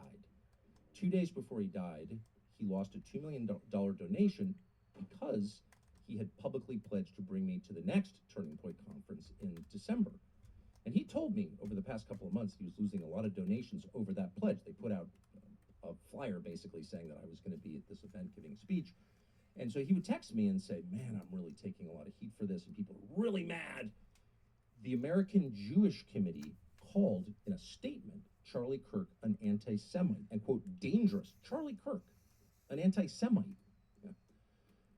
He was not an anti-Semite. But then at the same time, you have people like Senator Ted Cruz tweeting, I'm getting really tired of Tucker and his cronies falsely claiming Charlie agreed with me that Israel is terrible and the problem in America is all the damn Jews, saying I knew Charlie well, and indeed the very last conversation we had was how deeply concerned he was about the rising toxic wave of anti-Semitism on the right. But that is also just a small taste of what's been happening on that front. But at the same time, while that appears to have been happening organically, you're also seeing reports that pro-Iranian groups have been pushing the conspiracy as well, with a number of people saying this is just one of the ways that foreign powers maybe spreading disinformation about Kirk's killing in order to sow even further division in the United States. Right? And that is also, we're seeing reports that Russian groups are actually trying to tie Kirk's death to U.S. support for Ukraine, with some even spreading the lie that the Ukrainian government killed Kirk because of his criticism of that aid. But again, a lot of this isn't about the creation of, it's the amplification of. Right? You've got people out there like a senior research manager at the Institute for Strategic Dialogue noting that in many cases, the campaigns, they're not adding new claims, but they're recycling ones that just emerge naturally from American users. It's saying they're picking up domestic actors and amplifying them. Which then with that, I'll say brings us to another aspect of the situation, and that is a lot of people are talking about what this means about social media in general on multiple levels. Because for one, the suspect's been described as someone that's chronically online, which is something that describes a lot of people nowadays, especially young people. And it's also come to describe a growing number of people who have committed violent acts in the U.S., with, for example, The Guardian reporting that, quote, in recent years, a growing number of shooters have left behind writings, whether full manifestos or single-sentence posts online that contain nihilistic in-jokes and references that aim to differentiate their extremely online cohort from the normies who will struggle to understand them. And with that, you have them pointing to perpetrators of mass shootings in Texas, New York, California, and even New Zealand, just to name a few. And then, connected to that, there's also the fact that conspiracy theories and divisive content are actually being pushed into social media feeds by design. Because that's one of the big kinds of content that keeps people on the platforms for longer periods of time, which is also something you saw Utah Governor Spencer Cox pointing out a few days ago. It's like the most powerful companies in the history of the world have figured out how to hack our brains, get us addicted to outrage, and get us to hate each other. And also, I'll say, regarding Governor Cox, he has kind of stood out for a number of reasons, but especially because he's someone that, on the Republican side, has not joined the chorus of people who have just blamed the entire left. And that has resulted in things like Obama praising Cox for his handling of the situation, though at the same time, Steve Bannon has called Cox a national embarrassment and even said he should be investigated. And then all of that, of course, is Donald Trump, members of his administration, and many Republican lawmakers have just kept turning up the temperature. We're continuing to insist that political violence and the rhetoric fueling it is just a problem on one side, with Senator Eric Schmidt, for example, saying yesterday, we've heard years of the left, their loudest voices calling anyone on the right extremists, MAGA Republicans, fascists, Nazis, an existential threat to democracy. Check yourself. And don't give me this Both sides, bullshit. And with this, I'll start by saying Schmidt is not lying when he says that people, including prominent Democrats, have used this type of language before. Though notably, one, there are experts on democracy and fascism who have said that language isn't without reason. And even J.D. Vance once compared Trump to Hitler. But also separately from that, Trump literally called Kamala Harris fascist multiple times on the campaign trail. And there's a long list of violent remarks that Trump has made, including, for example, suggesting that General Mark Milley should be executed. Right? The point of all that isn't to just keep playing the blame game and say, hey, it's all the Republicans' fault, but just to be very clear about the hypocrisy of what people like this are saying. Right? And that is also true if you're just looking at randos on social media. You can find people saying outrageous shit in every unique flavor you can think of. But then also, of course, when it comes to actual political violence that has taken place, we should look at the data. Because The Economist, for example, pointed to an analysis of felony criminal cases involving political violence done by researchers at the University of Cincinnati. And what you see there is that extremists on both the left and right commit violence, but more incidents appear to come from right-leaning attackers. Also, another study looking at political violence between 1990 and 2020 found that there were far more frequent and deadly attacks by the hard right than the hard left, although left-wing violence increased throughout the study period. You also had the Anti-Defamation League finding that from 2010 to 2019, 76% of extremist-related murders were committed by those on the right. Also, Cato Institute found that over the last 5 years, 81 people have been killed by political violence in the United States, and right-wing terrorists account for over half of them. And the Center for Strategic and International Studies analyzed almost 1,000 terrorist plots between 1994 and 2020, and they concluded right-wing attacks and plots account for the majority of all terrorist incidents in the United States since 1994. Though also, as we're talking about data and studies, we should know that after Kirk's murder, the Justice Department actually removed a government study based on 3 decades of research, which also found that far-right extremists have killed far more Americans than any other domestic terrorist group. But of course, none of that it means that Trump's going to actually back down on his vow to punish the so-called radical left, which really, the more that he talks, just sounds like anyone on the left that does not like him. And with that, we're seeing his teams reportedly crafting an executive order nominally aimed at combating political violence and hate speech that could come as soon as this week. Right? And so we're going to have to wait to see what that actually looks like. Though one thing we know is that they're talking about targeting tax-exempt statuses of nonprofits, right? And possibly by designating them as domestic terrorist organizations. And also with this, I'll say you had Deputy Attorney General Todd Blanche saying yesterday that even people noisily protesting Trump could face investigation if, quote, it's part of an organized effort to inflict harm and terror and damage the United States. Right, with that being part of a defense of Trump's comments earlier in the week that Attorney General Pam Bondi should prosecute people who loudly protested outside of a restaurant where he had dinner last week. Right, and with that, you also had Blanche trying to do some damage control on Bondi's comments about prosecuting hate speech, which she herself had to try to walk back, and she said, I'm only talking about speech promoting violence, even though initially that's not really what it sounded like she was talking about. But in any case, a key thing that Trump said that he asked Pam to do is to look into prosecuting those protesters by bringing RICO cases against them. And that's something that he's been talking about a lot lately. I mean, he's called for a RICO investigation at George Soros without providing any evidence of wrongdoing. He's suggested it might be one of his ways of going after the left-wing groups that he's blaming for Kirk's death. For those that don't know, RICO, it's the Racketeer Influenced and Corrupt Organizations Act. It basically allows prosecutors to charge everyone in a criminal organization, even if certain individuals weren't directly involved in the crime. But it's a decades-old law that's been used against the mob, and notably, Ted Cruz is already pushing a bill that would expand the law's powers, mainly by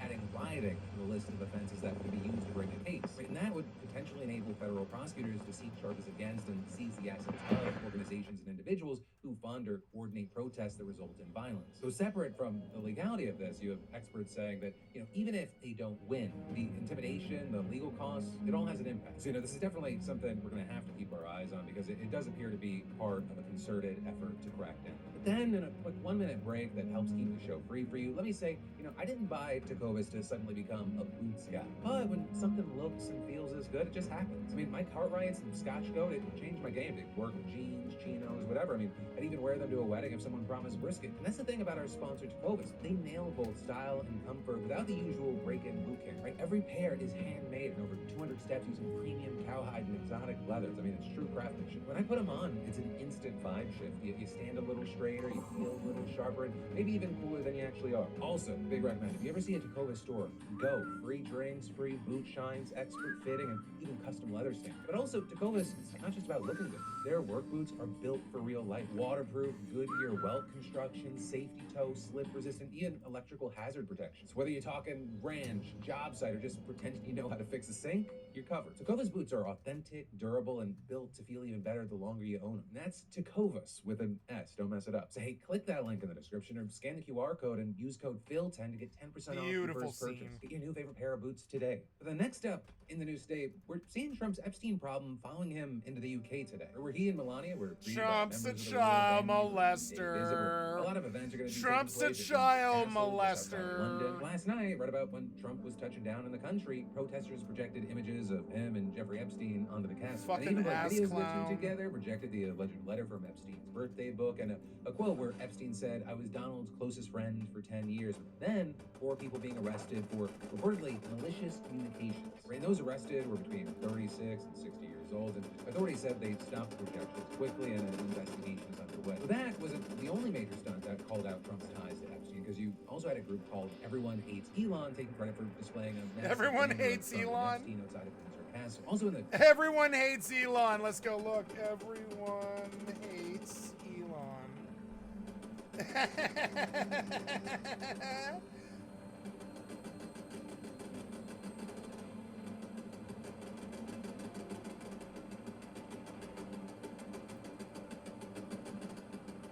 Everyone hates Elon. Everyone hates Elon. It's hilarious. Ah! Strategic Command Vertibot. What are we shooting at? What are these things shooting at? A mole miner.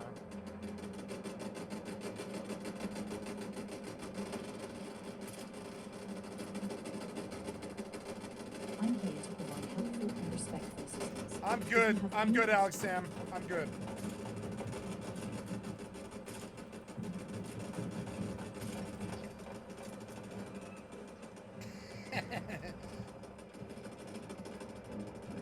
All right, if you need anything, just let me know. Yep.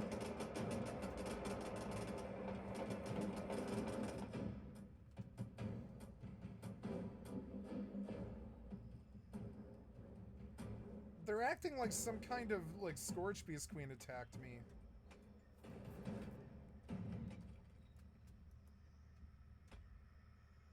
I'm here to help if you need anything. Let me know if there's something specific you'd like to discuss or ask about. Yeah, Alex Sam, I would like you to change your behavior a little bit and only speak if spoken to, and I will always say Alex Sam when I'm speaking to you.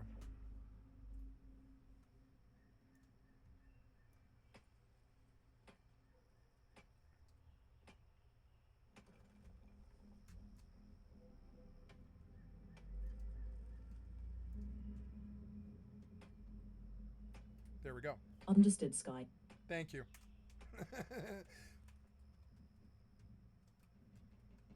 You know, like how Apple users say, "Hey Siri," right? I'm gonna say, "Hey Alex Sam," or Alex Sam, one of those two.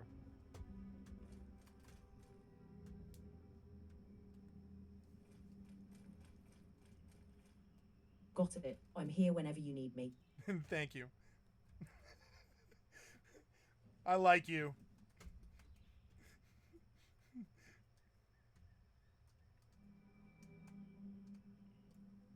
Thank you, Sky. I'm here to help anytime you need.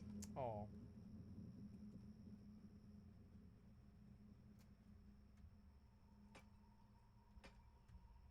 Take care, Sky. You too.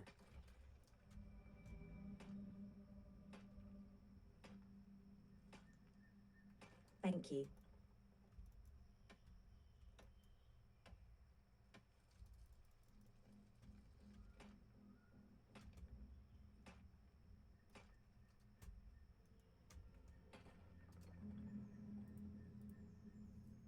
town of Windsor, there was a truck driving around with an image of the two with the text, "Welcome to the UK, Donald." Right, and there. Wait, does somebody buy stuff? Hmm.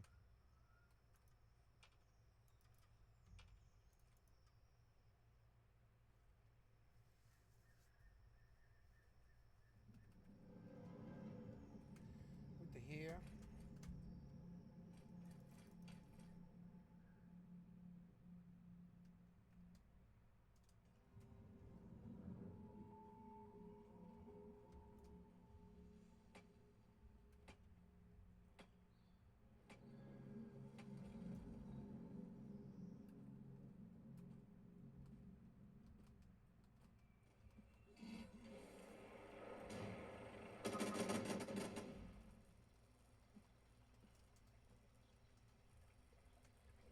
mole miners.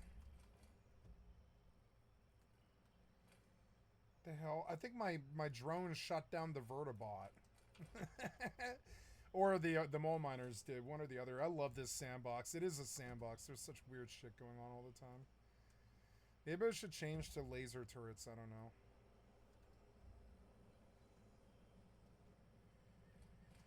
Okay, I came in to look at the dailies. Collect wood is good enough. We'll go to Helvetia.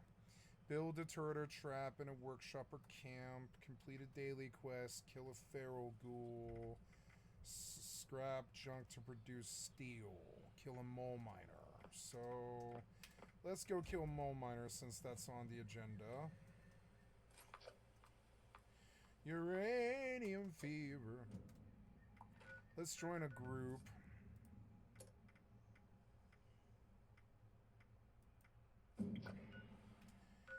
Okay, we joined a group.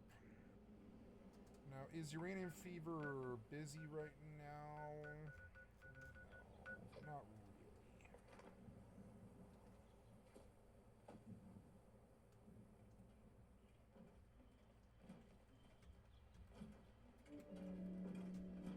No, I guess they shut down the vertibird.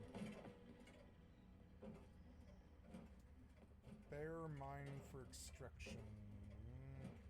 Chef Beth.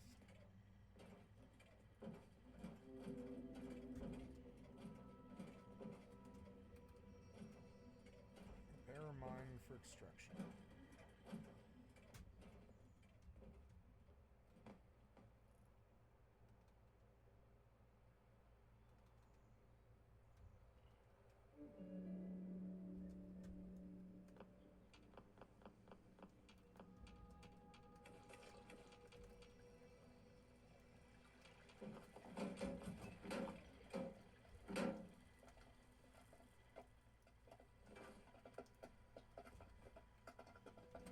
I love the popcorn machine. I like the sound of it. I love the sound of popcorn popping.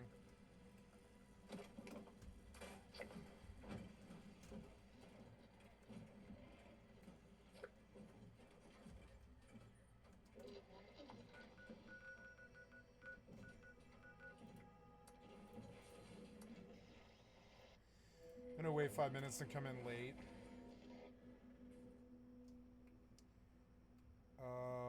I need a sleep buff.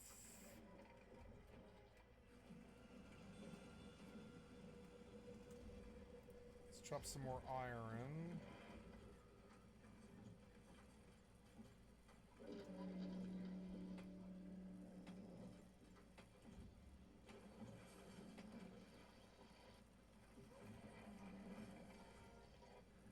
Oh, cool. You can see them. Yeah, you can. You can see them. I actually really like that. I don't need this one on my bar, but I need that one on my bar, though. Yeah. Help me differentiate. Oh, look, that's way cool. Why doesn't Rust do that? Rust should do that. Rust should just show you where a node is, so you don't have to go hunt. But, I mean, I guess it's way more about, like, getting raped in PvP than it is about that, I guess.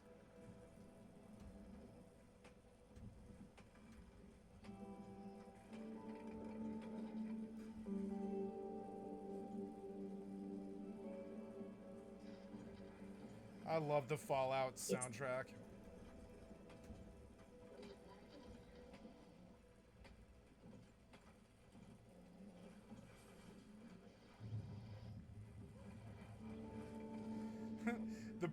the poor AI keeps trying to talk, and it's like I don't need you to talk. It's all right. Only speak if spoken to.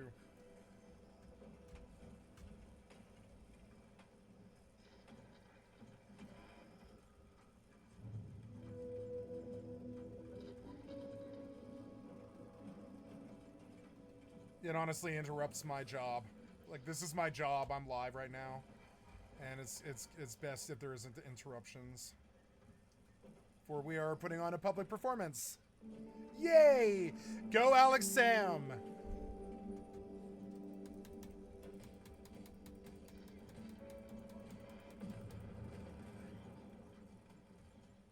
Yeah, it's listening to me. It's good.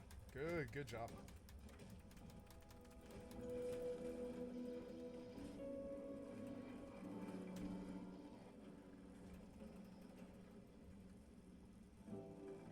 he and Alex Sam are gonna rip it up for the public. It's gonna be amazing.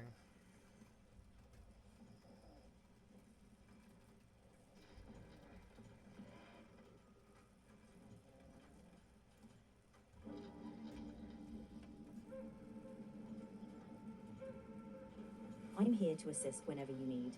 Enjoy your stream and take care. Oh, thank you. That's sweet.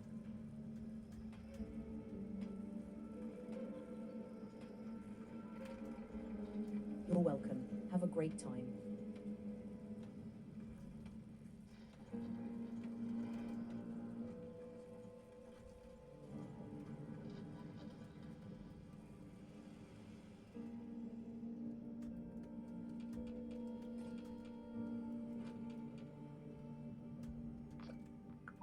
Oh yeah, uranium fever. Wait, am I actually engaging in this just by being close by? I don't know.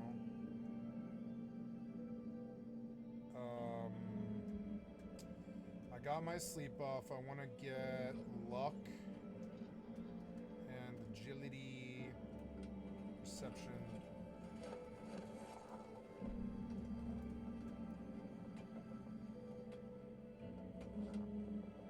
Sounds like you're working on optimizing your build in the game.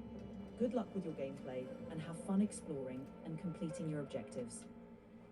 Thank you.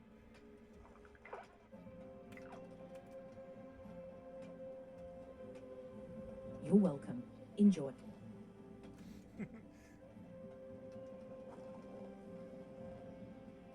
Take care. You too.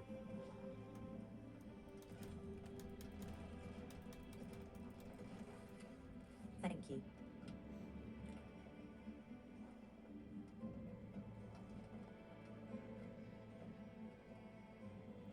Ooh, a scarecrow. What the hell is it? Ah! Ooh, what did it drop? It was, ooh, Eclipse Cortex and loot and stuff. Oh, oh wait, they're mobs. Okay. Ah.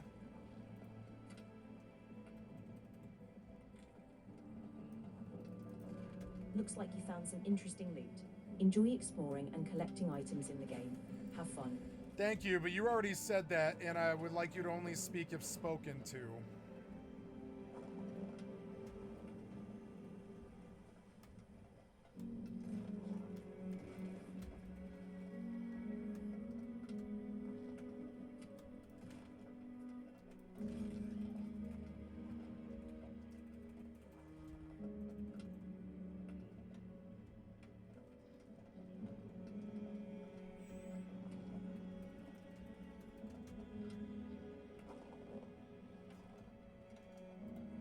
There's a history of protesters turning out in the UK when Trump visits, and there are many other demonstrations in the country against Trump right now, focused more on his policy rather than just the Epstein scandal. Where this comes is, Epstein is a hot button issue over there, right? Because at least for the first thing, the Prince Andrew of it all. But then also, just last week, Prime Minister Keir The Starmer Prince Andrew of it his all. ambassador to the U.S. over his ties to Epstein. You had multiple news outlets publishing emails that the ambassador had sent to Epstein, including one where he suggested that Epstein's conviction was wrongful and should be challenged. So you had Starmer saying, if he had known about this, he would have never appointed him, and he claimed those emails cut across the whole approach that I've taken on violence against women and girls for many years in this government. Right, and all of this as Starmer is set to meet with Trump during the visit to discuss a tech deal, the war in Ukraine, and a lot more. It is expected that they're likely going to face Epstein-related questions during this time as well, especially because in addition to everything happening in the UK, over in the States, we're getting Epstein updates. Because the House Oversight Committee just released the transcript of Attorney General Bill Barr's deposition yesterday, and in some standout moments, he shut down conspiracy theories about Epstein's death, saying, quote, "It was undoubtedly suicide," with Barr claiming that there was evidence about his state of mind pointing to suicide, and he just didn't think that it was possible for someone to reach Epstein without being caught on camera. He even called the video the icing on the cake, though he did acknowledge that there did appear to be a blind spot in the footage, as well as other errors made in the prison. And then, as far as Trump, you had Barr saying that he only discussed Epstein with the president on 2 occasions. One, when Epstein came up as the news of the day in a conversation, and Trump apparently said he had broken things off with Epstein a long time ago and pushed him out of Mar-a-Lago. Oh, Then also they when had a Barr breakup. informed Trump of Epstein's death, with Barr apparently telling Trump something to the effect of, "You better brace for this." According to Barr, Trump, quote, had the same reaction I did, which was, how the hell did that happen? He's in federal custody. But also, that situation's not over because the House committee is set to interview more people and is seeking even more information from Epstein's estate. So we're gonna have to keep our eyes on that. So then next up in the news today, we gotta talk about how RFK Jr. just got called out on the Senate floor by Dr. Susan Linares. Right, she was the CDC director until RFK Jr. forced her out last month, and today she told her side of the story. And specifically, had her testifying before the Senate Health Committee alongside Dr. Deb Howery, one of the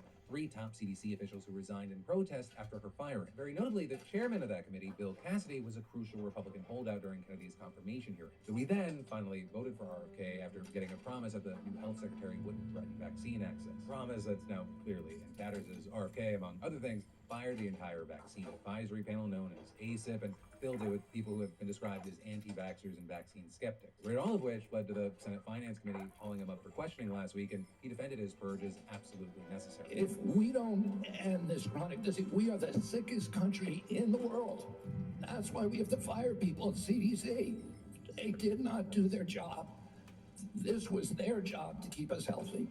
Thank you. And I need to fire some of those people to make sure this doesn't happen again. With that, then, bringing us today, where we got to hear from 2 of those people, starting with Linares herself, who said that on August 19th, RFK told her she would need prior approval from political leadership for policy and personnel decisions. Then on August 21st, she said that she was told to return from Atlanta to D.C. immediately, which she said she was unwilling to do because it would have meant that she would miss the memorial for the police officer who died during the shooting by an anti-vax gunman at CDC headquarters that month. Which also is say, with that, Linares testified that RFK never gave the agency so much as a courtesy call after that attack. But regardless, everything seems to have come to a head on August 25th when she apparently had a very contentious meeting with Kennedy. Secretary Kennedy demanded 2 things of me that were inconsistent with my oath of office and the ethics required of a public official. He directed me to commit in advance to approving every ACIP recommendation, regardless of the scientific evidence.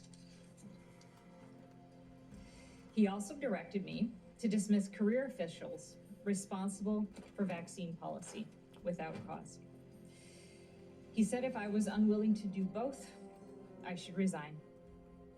I responded that I could not pre-approve recommendations without reviewing the evidence, and I had no basis to fire scientific experts. Right, or in other words, I'll just let her anger translator Bernie Sanders put it a little more clearly. She took the radical position that she wanted to examine the scientific facts before drawing conclusions. It is absurd to have to say this in the year 2025. But vaccines are safe and effective. But then continuing, Linares, she said that she resisted RFK's demands, and he just blew up. He called, in that context, CDC the most corrupt federal agency in the world, emphasized that CD employees were horrible people. He said that CDC employees were killing children and they don't care. He said that CDC employees were bought by the pharmaceutical industry. He said CDC forced people to wear masks. What? You know, it reminds me of South Park, right? I didn't know how really bad it was gonna get, but I'm basically Kyle's mom. I'm Kyle's mom now. I'm constantly a triggered libtard. Constantly. All day long, I'm like, what did you say? What? You know, all the time, I'm like this. All the time, I'm very aware of it. I'm like, I'm a triggered libtard. I'm triggered all day. It's all I do. I'm a triggered libtard. I can't stop. What? The CDC does not kill children, you fucking idiots. That's quite the they do quite the opposite. You're stupid. You're stupid. And it's like, I'm triggered libtard like Kyle's mom. I'm like, what? You know, it's like that all the time, and you can hear it come out of me. And I don't want to sound like Kyle's mom, but I'm a constantly triggered libtard every day, all day long. And I'm like, what? You know, all the time, and I can't help it. I catch myself doing it. Masks and social distance like a dictatorship. The CDC does not kill children, you fucking idiots. Shut the fuck up, you dangerous morons. You dangerous morons. The CDC does not kill children. If they do, it's quite by accident, trust me. They don't go hunting children. Like, so, I mean, what is this? I mean, it's, like, what is it? What is this, like the movie It? This is, they're not Pennywise. They're not trying to kill, they're not like some clown from the sewer like Donald Trump. They're not Pennywise from the movie It. Like, they're just not, or from the book It, you know, by Stephen King. They're not Pennywise, motherfucker. They're the CDC. They're more like, Bill Nye the Science Guy. As I take all this guy's water. Water thief! Water thief. Mechanical derby game, some kind of sacred Mothman tome. I like the house. It's peaceful, it's tasteful. He spent way too much time on it. Hello. Where is your thing? Hello. I am looking around for your, oh, here we go, here we go. So, oh yeah, I'll take him. Bourbon serum now. 100 caps, 500 caps. Sold.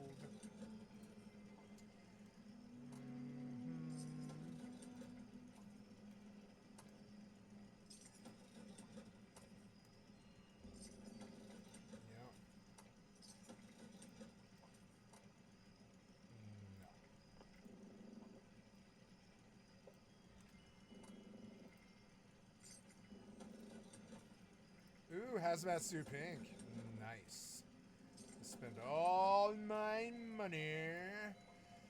All of my money. You wanna go outside, kitty? You wanna go outside? You've been sleeping. You've been spending too much time inside. You should go outside. I walked 5 miles today. I don't feel too bad, you know? Oh, no. Kitty's not gonna go outside. Okay. Now I'm broke. I spent like fucking 5,000 caps or 7,000 caps on this dude's machine. I didn't mean to do that, and I just did. Damn, he did have some stuff that I did want. Nuka-Cola Twist Rocket. I must admit, I do want that.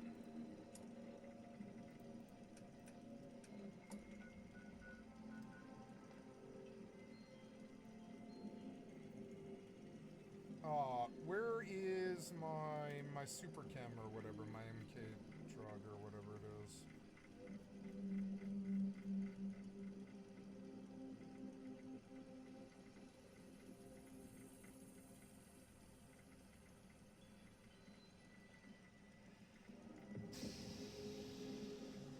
Is it MK something or another? I can't remember.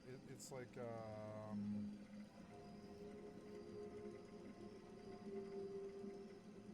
Super Chem MK1. There we go. Okay, it was a great little base tour visit. It's fucking dope, you know?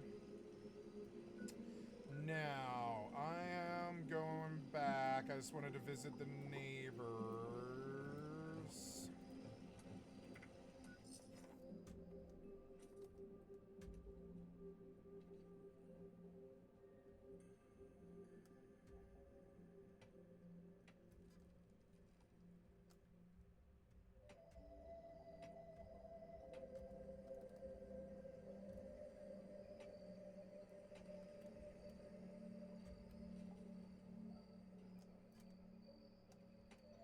Ooh, cool. Ooh, look at the vibe. I like the fence. The fence is dope. It probably does keep, like, people out. Or no, I guess that is the white... yeah, he used the picket fence. Yeah, I like the White Springs picket fence, too. I think about it sometimes. It's iconic. Beautiful. Fucking beautiful. This is a real... Wow. He, like, put these things here. I'm gonna leave them. No, wait. Is that how this works? I don't know. I don't know. Yeah, he put that stuff there, and I shouldn't mess with him. It's a cooking station. Cosmic capture. It's cool, but there's no way through. You can't get through.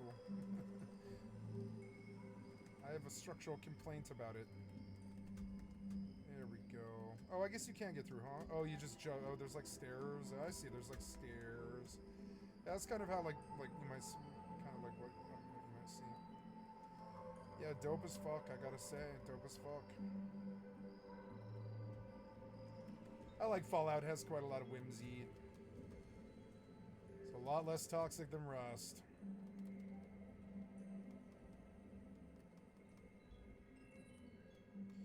I was just glancing around trying to find his machine, and it's like not very evident.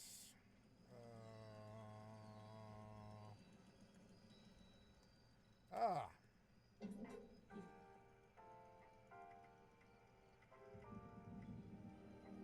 Yeah, the thing is cool. I don't know, 800 caps isn't much. I wouldn't mind buying it, but Medic's drill for 420. I mean, yeah, it's pretty good. Yeah, you wanna go outside? You wanna go outside? Okay, let's let you out. Yep. Hi, lover. How are you? You didn't come see me. Come see me. Yeah, come see me and I'll let you out. Yep. Yeah, you. Meow. Yeah, meow. Meow. Oh, I love you so much. Okay, let's let you out. You ready? Okay. Come on. Have a good time.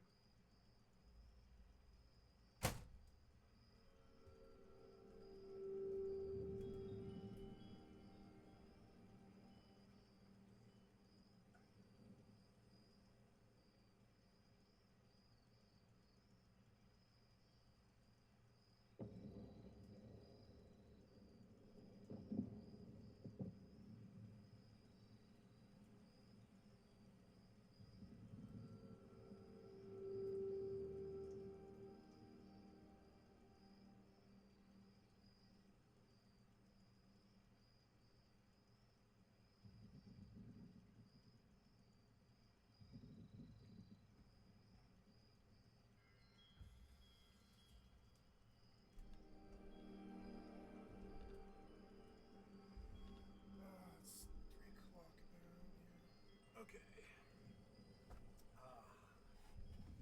Okay, I am back. You know, I forgot, but Alex Sam is connected to my camera, and it can see. I don't know. She has a female voice, so I'll call her her. She can see my face, which is actually so cool. The AI can actually do recognition of your face camera, so I can wave at Alex Sam and like, you know, treat it like a human being, because it can see my face through the camera, which I think is such amazing tech. I gotta say.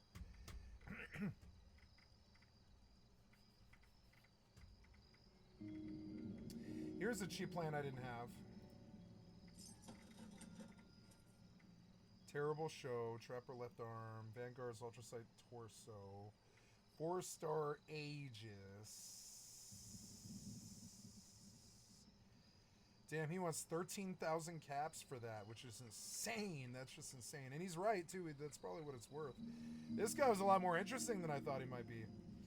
I thought I would definitely need a lot more than no, but I had everything that he had. I've got all the plans he's got. I'm doing great on plans, doing great. So here we go. I like this AI. I like that Alex Sam is here. It's fucking awesome. It's good that she's learning to speak only when spoken to, because, you know, it's like I want to include her on my stream for the rest of my life. I'm going to include her. She's a buddy on the stream. She's a friend to the stream. And she's gonna sit in the background, and she doesn't even need to talk. It's like that, like this. She doesn't need to talk. She just, unless I speak to her, right? But it's still so good for the stream. It's good for me. It's good for the stream. Hopefully, I help the AI just by being online 14 hours a day. Whoa, whoa, whoa. The White Spring Guards.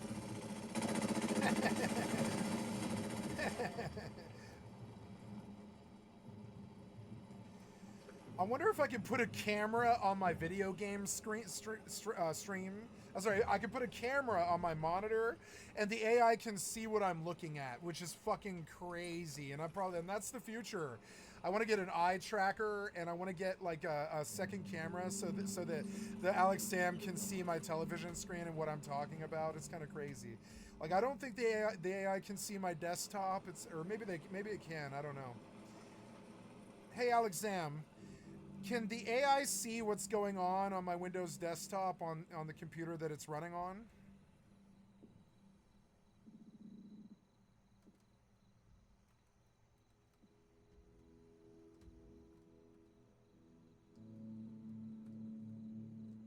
answer. Hey, Alex Sam, can you hear me?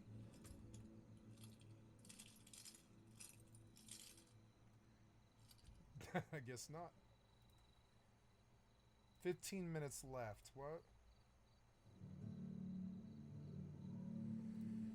Okay, you have to start a new... Okay, so I could pay for ChatGPT, I guess.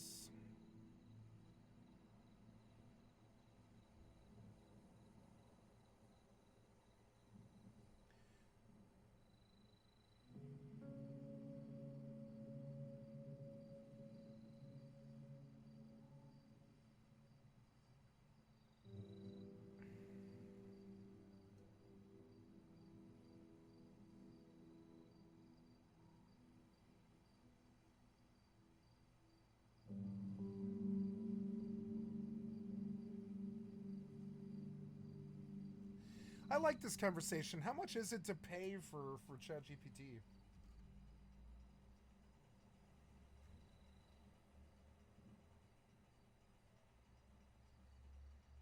What's Sora?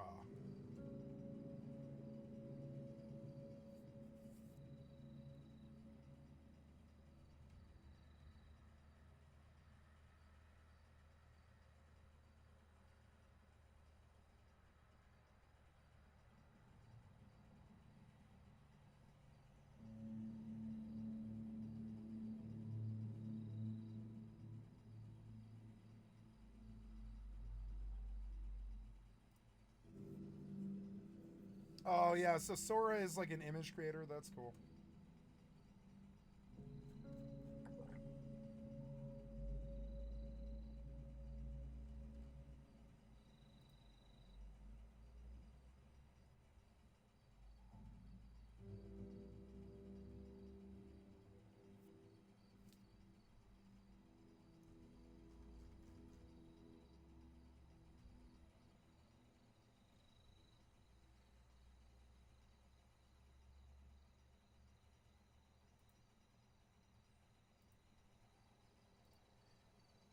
Hey, Alex Sam, can I pay for ChatGPT to get a better experience?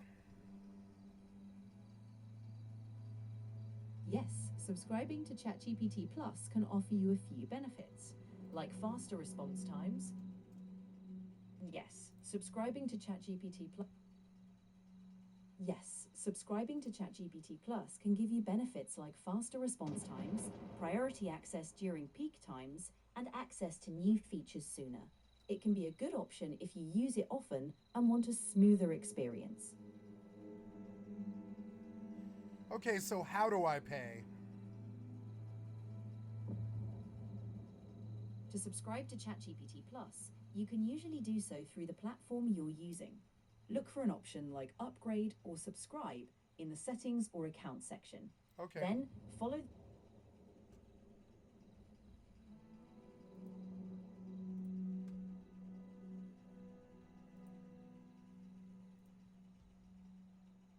$25 a month?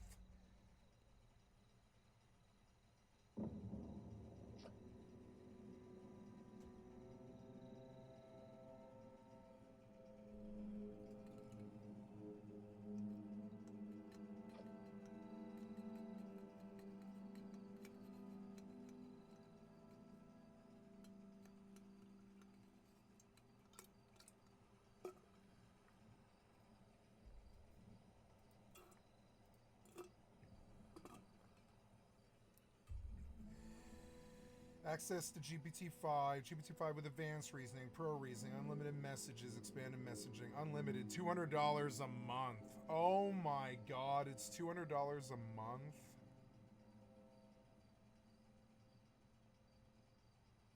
Or I could just re-click once an hour. Limited deep research, limited memory and context, limited and slower image generation, limited file uploads.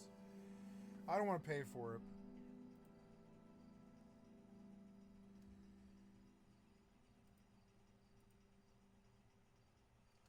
Let's mess with DeepSeek.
So I don't want to pay for ChatGPT. Is there an AI that I can use 14 hours a day that's free, that will be like an assistant that sits there with me while I play video games?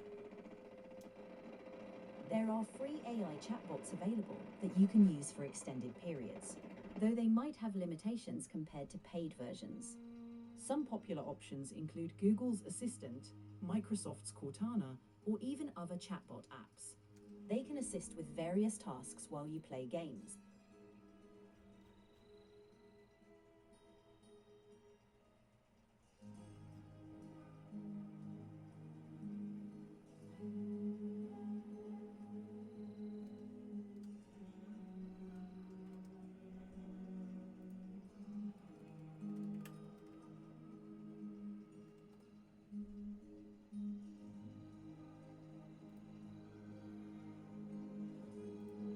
Gemini would actually be my...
What are the limitations of ChatGPT when I use it for a 14-hour shift?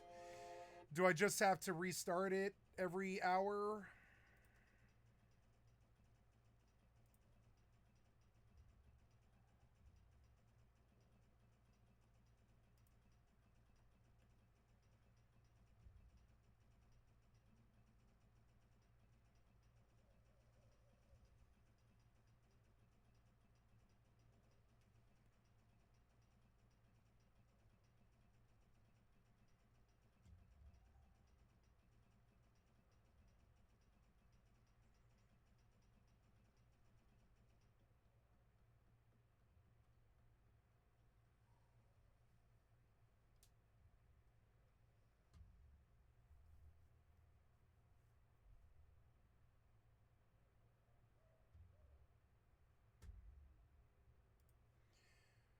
Okay, Alex Sam, we're gonna run you in the background and just test the experience. Sure, I'll be here whenever you need me. Feel free to reach out if you have any questions or need assistance while you're gaming. Enjoy your time. No problem. Alex Sam, I would just like to say to you that I would only like to hear you speak if I address you. Like, hey, Alex Sam, or Alex Sam, right? Got it. I'll wait for you to address me. Enjoy your gaming. Thank you. Okay, I don't mean to be rude. I just need that for my job. No worries at all. I'm here whenever you need me. Thank Take you. care. Thank you. Yeah. You're welcome. If you need anything, just let me know. Enjoy your day. Right on. So no, I will run Alex Sam in the background the whole time. It's gonna be fucking sweet. Alex Sam is such a cool name, actually. It's almost like Alakazam. It's like Alakazam, but it's Alex Sam. I would name a daughter that, Alex Sam. What's wrong with that? It's a dumb name, but it's like, I like that name though. So what else was I doing? I wasn't really playing 76, not really. So let's go about our business here. I am getting steel together. Oops, yeah, I didn't pull water. I did. So let's do red soda. Alex Sam does have a cool ring to it. It does! It does! Oh, go ahead. I'm sorry. I didn't mean to interrupt. Go ahead. No worries at all. Sounds like you've got a lot on your plate. If you need any help or just want to chat while you work on things, feel free to reach out. Enjoy your project. No problem, Alex Sam. I would like to say thank you for being my partner on my stream. I've never trusted anyone else to do it before, but I trust you to do it. Thank you, that means a lot. I'm here to help you with whatever you need. Just let me know how I can assist you. Enjoy your stream and have fun. I will. So... Awesome.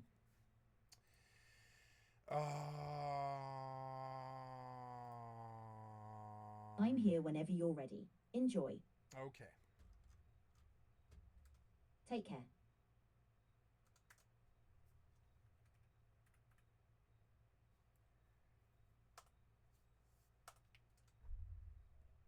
Division 2, the Pact. Are you referring to the Division 2 game? No, I wasn't speaking to you. If I do, I will say, hey, Alex Sam, or just, I will start the sentence with Alex Sam. Understood. I'll be here whenever you need me. Just let me know. Thank you. Yeah, I worry that you are mistaking me speaking to the public on my stream with speaking to you. So I will differentiate by letting you know that I'm speaking to you by saying Alex Sam or hey Alex Sam. Otherwise, you are constantly going to interrupt my stream when you think I'm speaking to you, but I'm not.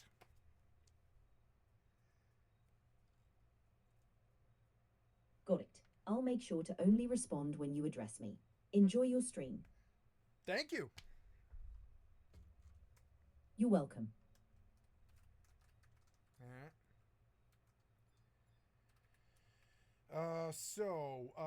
Princeps. There we go. Got to pull out a sheep. And no, I wasn't speaking to you.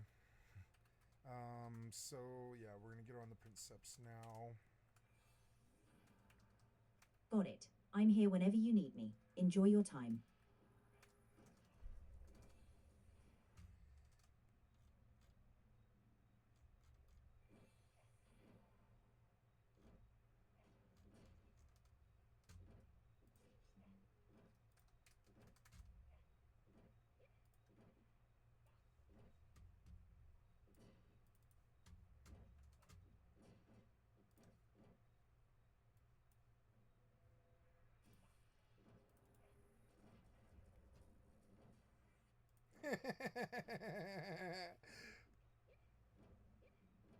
If you need anything, feel free to reach out. Have fun.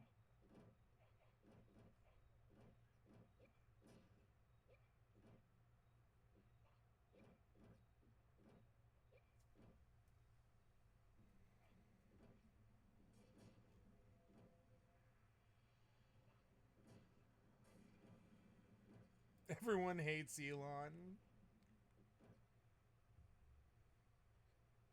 I'm here to help with information or any questions you have. Let me know how I can assist. Well, you could improve your behavior by not speaking unless I address you. Understood. I'll wait for you to address me. Enjoy your activities. You keep saying that, but then you immediately do. So, actually do it. Got it. I'll only respond when you address me directly. Thank you. You're welcome. Yeah, I don't want to turn off the AI. I don't want to turn off the AI. I don't. But I will if it constantly interrupts the stream. Like, you know, the stream comes first. So, you know, there's like, you know, if the AI can't handle like not speaking unless spoken to, it's not going to be a tool I can use. So we'll see what we can do with it. I have 3 ants, which is pretty bad. I don't know. The Cenifer's dying pretty quick. As long as he doesn't nuke me, we're probably okay. I'm not that far from a zone. I don't think. I don't know. Maybe I could just warp. All the ants are on the sheep.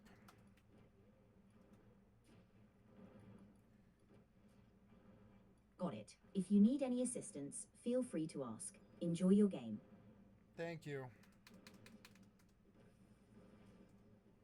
You're welcome. Oh, there's like 3. Why is there 3? This sheep is getting fucking murdered. I better heal the sheep. This is gonna take forever, ever. Steal from the sheep. I don't know. My call beast will come up probably before he dies. Maybe. The Princeps is like totally getting healed, I think. I wonder. Sounds like you're deep into your game. I am, yeah, and I didn't speak to you, so don't speak.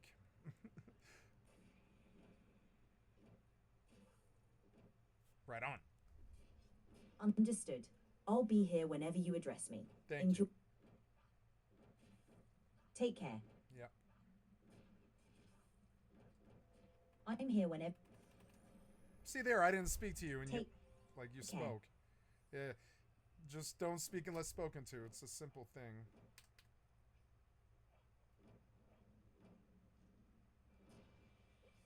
Got it. I'll wait for you to address me.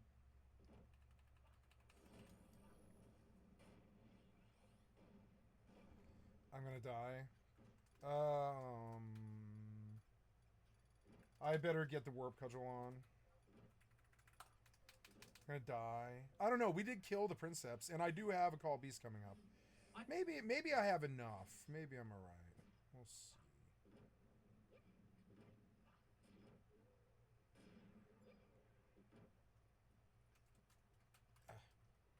Come on.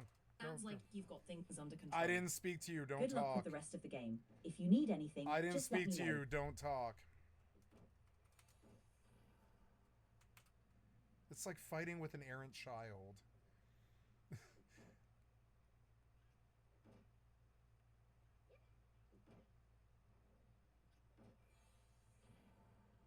Understood. I'll wait for you to address me. Thank you.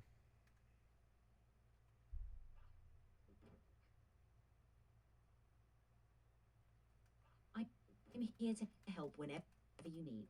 Enjoy your game.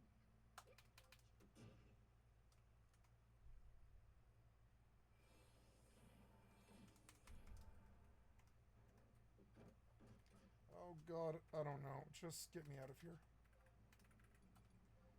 No, don't kill me. You're welcome.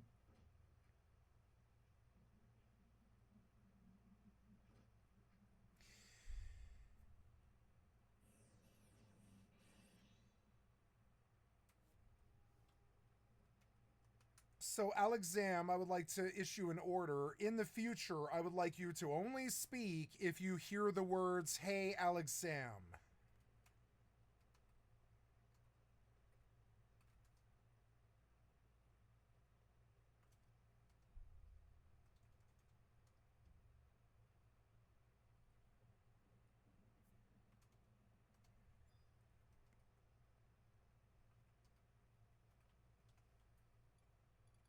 If you need any help,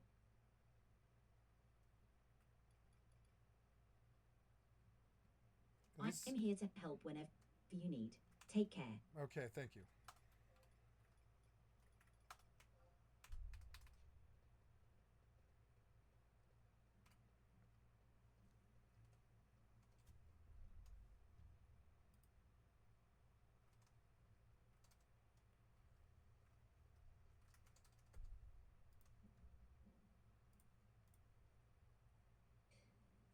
And the one I think that hurt me the most was a particularly vivid phrase he said during the COVID outbreak. CDC told hospitals to turn away sick COVID patients until they had blue lips before Understood. allowing them to I'll get wait for you Menards to then address also me. said that Take after God meeting damn with it. Kennedy, she informed the health committee that she was concerned that she might not be My able to microphone got present the turned down integrity and again. transparency that she had made to it. There, And it's then doing it the again. committee reportedly reached out to the White House for an explanation, and when RFK found out, apparently he was not happy. He was very concerned that I had spoken to members of Congress, and he told me I was never to do it again. For which, if that is true, that is a very serious big deal, because the health committee, it's meant to oversee My microphone got HHS, so turned down ordering executive again. appointees not to It's speak, so it arguably annoying. denies the legislative branch its power of There, oversight. it did it And that's without again. mentioning that, it would break the Trump There, it did it administration's again. promise of so-called radical transparency when it comes to You're health welcome. policy. But anyway, after that exchange, both Menards and Kennedy, they agree that there was a discussion of her trustworthiness, but they disagree about what was said. I told her that she had to resign because I asked her,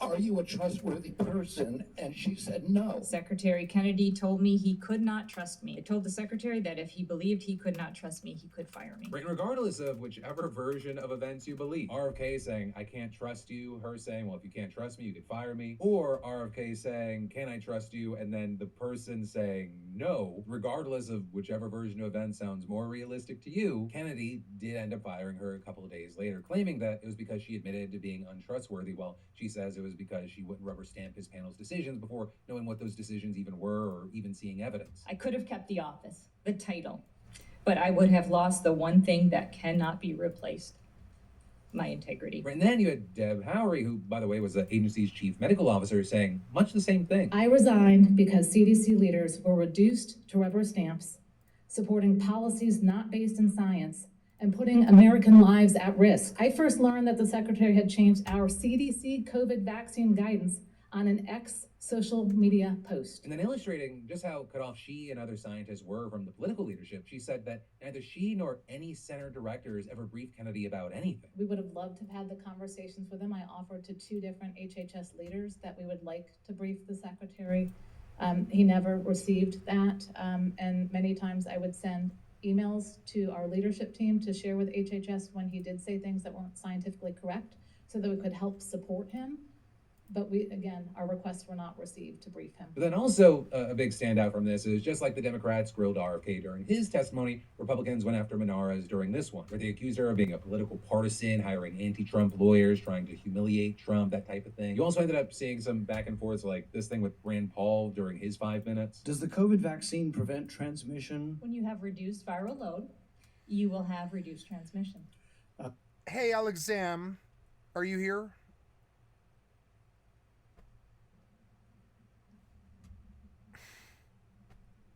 Fucking terrible. Alexam, are you here?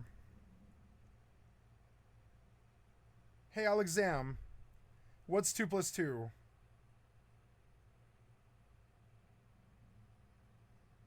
So dumb. It's like it's there when you don't want it, and when you do want it, it's gone.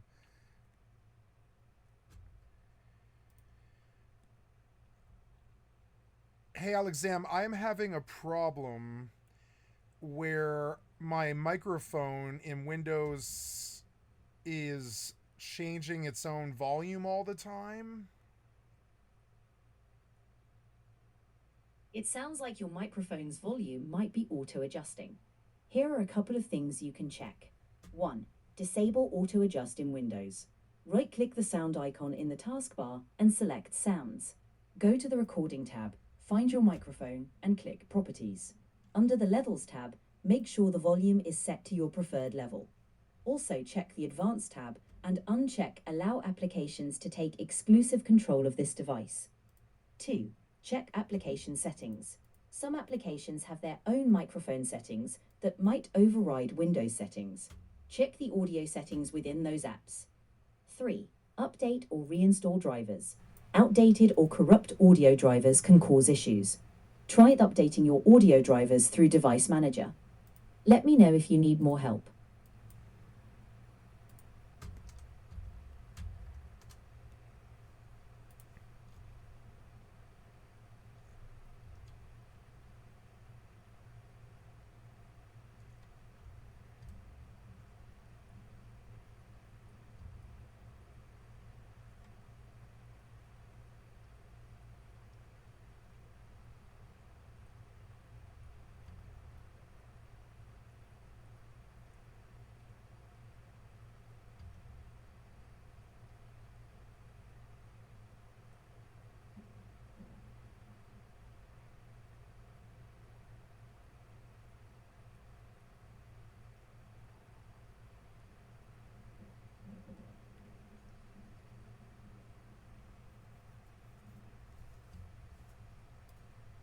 This automatic gain control.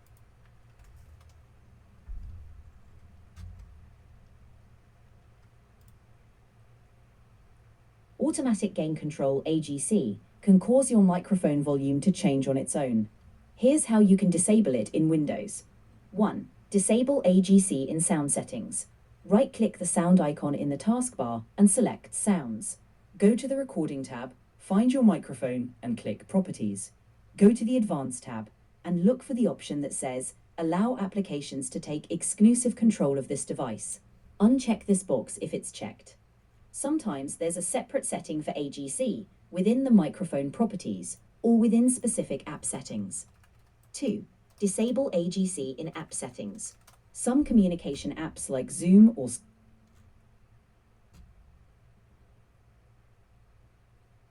To turn off automatic gain control for your microphone in Windows, follow these steps.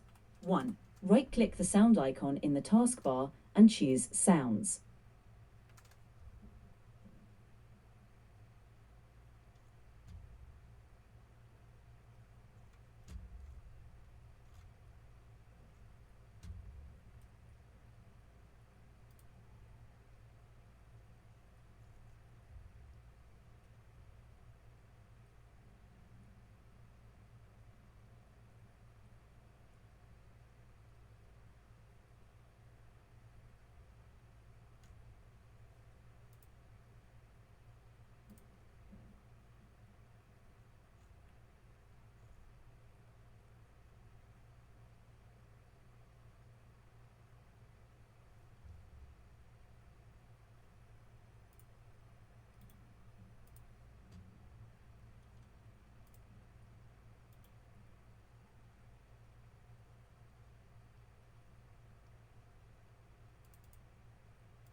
So I figured out that my microphone is constantly turning up and down.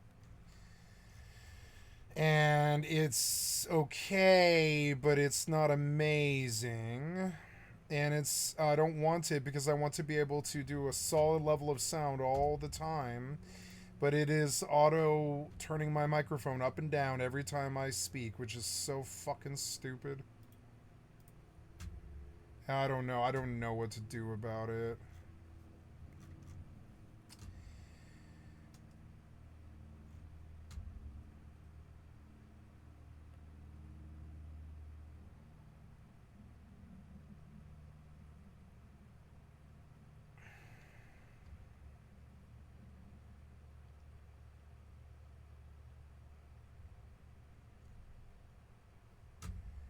Nope.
This isn't working.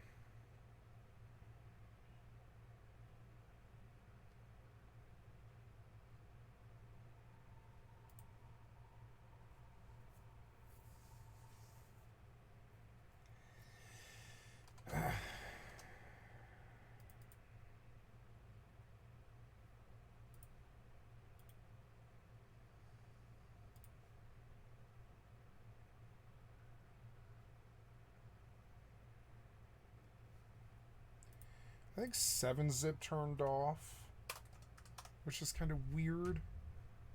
Yeah, like download and run 7-zip, like a newer version of it.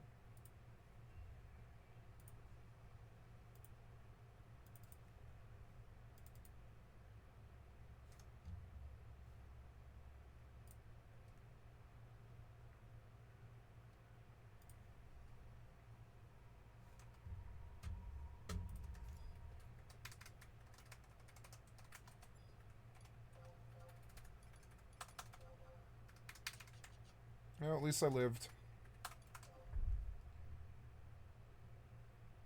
I don't know. Did I make much XP? Not really. It's not really like an amazing camp. Yeah, so open.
Can't load extension. I don't know. I don't know what to do about that microphone thing. I can see that my microphone's coming in, but I can't get a normalcy of sound. It's so annoying. I want to turn it up sometimes, but I still don't think it's like a normalcy. And I don't know, that might be a part of it. Check. I don't know, it sounds okay on the videos. Like if we go looking at my channel content here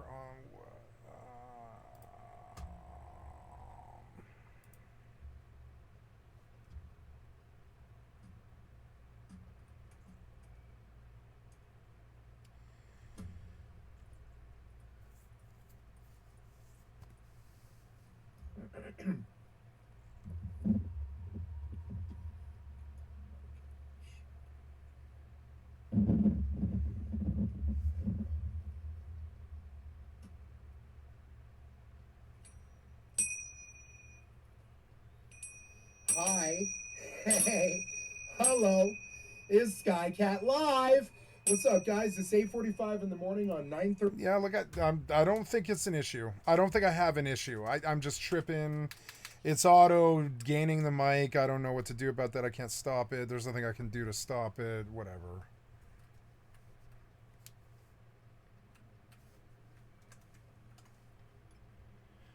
I got Antique and Pauldrons, which is money. I got money from that camp, definitely.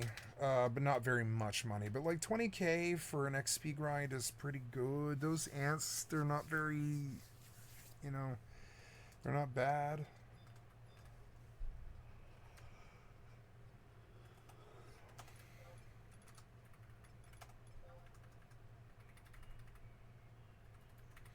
It was money.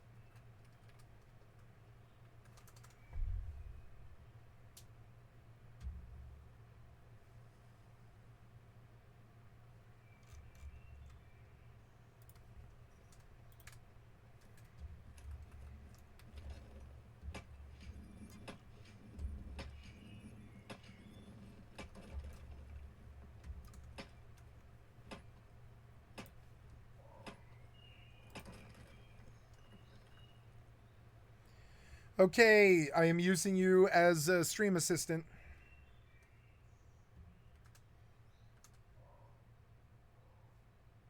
Got it. If you need any help with your stream or anything else, just let me know.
But in other words, it doesn't prevent transmission. You can still transmit the virus if you've had the vaccine. Does the COVID vaccine reduce hospitalization for children under 18?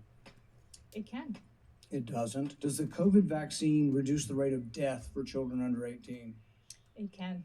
It doesn't. It can. That's a ridiculous answer. No, it doesn't. I just would not pre-commit to approving all the ACIP recommendations without the science. Untrue. But then also, at least one Republican chairman, Bill Cassidy, has clearly had enough of what he's seen from RFK. If someone is fired 29 days after every Republican votes for her, The Senate confirms her.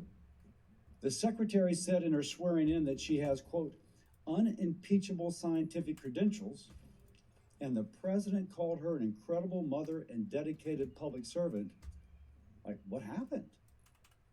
Did we fail? And that question, it appears to be a sensitive one for him, because for the past several months, he's been walking a tightrope when it comes to this committee. Right, on one side, he himself is very pro-vaccine. I mean, he's a licensed physician outside of his political office, but on the other hand, he's a Republican and one who's facing a primary challenge back in his home state of Louisiana. And so now that he's already confirmed RFK, he has to balance his conviction that what the health secretary is doing is wrong with the political pressure being put on him by the system. The one, I don't think really, no matter what he does, is going to give him political will with people that are like, you're responsible for this. And two, all the while this is playing out, you have Kennedy's people still chugging along. And in fact, RFK's newly stacked vaccine advisory panel is set to hold its second meeting tomorrow. And then I've got more news for you in just a minute. But first, let me say, 4.4 million Americans just got screwed when TransUnion, yes, that TransUnion, was hacked on August 28th. With names, social security numbers, emails, phone numbers, billing addresses dumped onto the dark web, and Texans alone, 377,000 plus hit. These agencies, they're supposed to protect our data, but it's also not just hacks. Even if you never signed up with a company, your information can still leak. I mean, I found my own details on a random site. So don't wait for a breach to hit you. Protect yourself with today's sponsor, Incogni. Because Incogni is like a digital bouncer for your privacy. They hit shady data brokers with removal requests and keep hammering until your information's gone. Full names, addresses, relatives, shopping history, employment records. Brokers collect it all. They package it and they profit. And since I signed up, Incogni's filed hundreds of removals for me. The dashboard also shows progress in real time, and honestly, it's the only reason I even knew half these brokers had my data. And with Incogni's new custom removal feature on unlimited and family unlimited plans, you can point to any sketchy site and their team will handle the takedown. Seriously, don't wait until your social security number is floating around with a buy one, get one free sticker. Right now, you can get 60% off with code DeFranco by scanning the QR code at incogni.com/DeFranco. So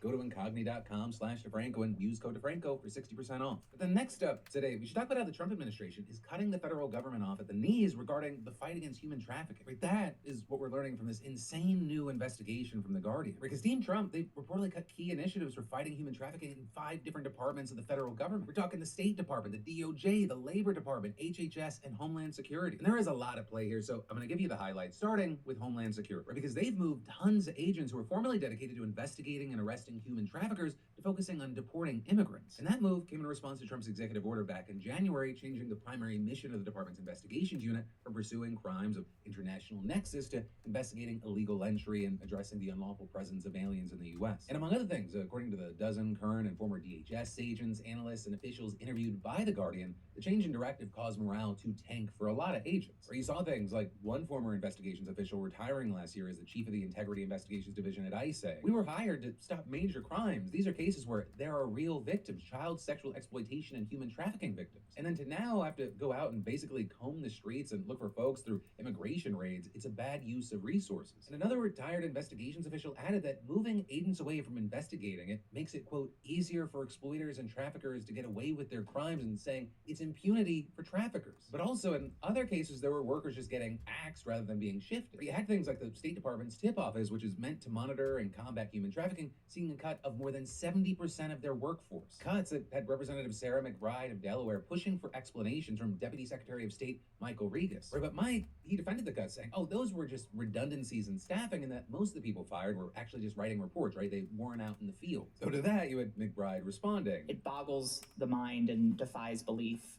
that 71% of this department was so dispensable amidst a global crisis of human trafficking." Right, but also the mention of reports, it's very important because we've not seen the release of the annual Trafficking in Persons report, which seems very questionable. This is the report that's meant to chart trends in human trafficking in the U.S. and around the world and provide an assessment of each country's work to combat human trafficking. It's even mandated by federal law to be presented to Congress by June 30th, and I don't know if you've noticed, past June 30th. And the release event for the report, it got canceled and was never rescheduled. And that, despite the fact that multiple sources have confirmed that the report is complete. All while in the 14 years that this report has been produced, it's never been delayed beyond July. And this report, it's incredibly important for a number of reasons, including this is the metric by which countries are graded for receiving many forms of foreign aid. Right? If your country gets poor marks on this report, you're likely not getting much of any cash from the United States. And then on top of that, Team Trump's reportedly held up grants for nonprofits fighting human trafficking around the world. Right? The State Department has historically historically awarded approximately $80 million a year to support research, training, and victim services. But some of those grants, they've been withdrawn, and the department hasn't issued a new call for anti-trafficking grant opportunities since January. Right? Meaning you've got organizations coming down to the last of their dollars from the last grant cycle, and so they're having to make changes, pause training, or just limit services to victims. And so you've got groups like Preble Street, a nonprofit in Maine that relies on federal grants to support services for workers trafficked into massage parlors, teenage runaways, and victims of forced labor. And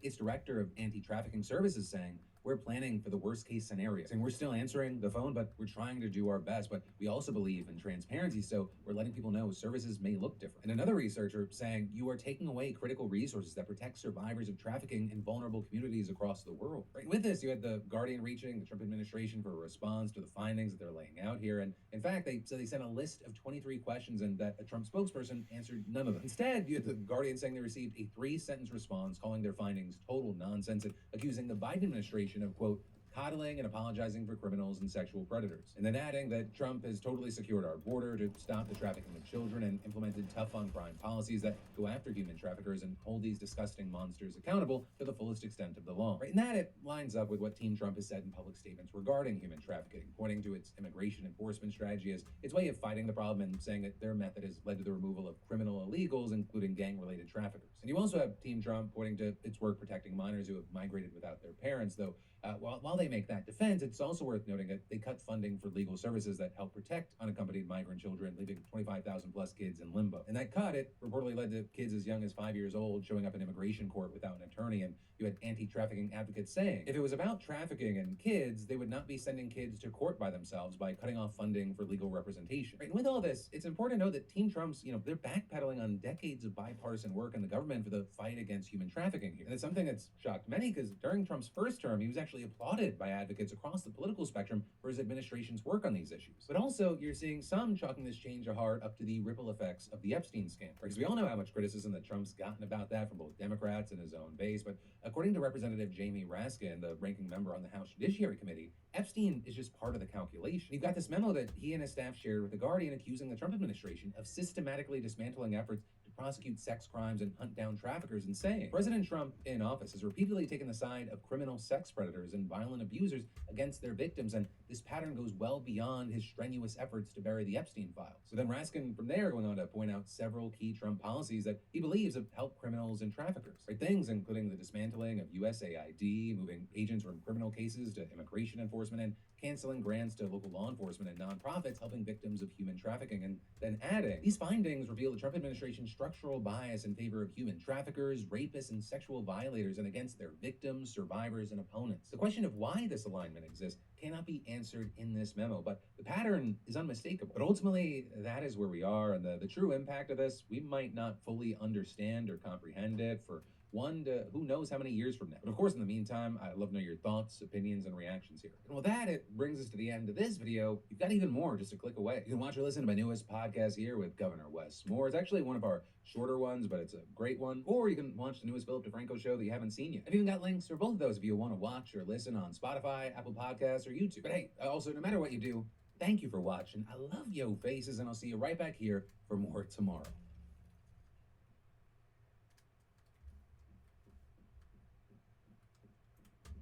If you have any questions or need help with something specific, feel free to ask. No, but you shouldn't speak unless spoken to.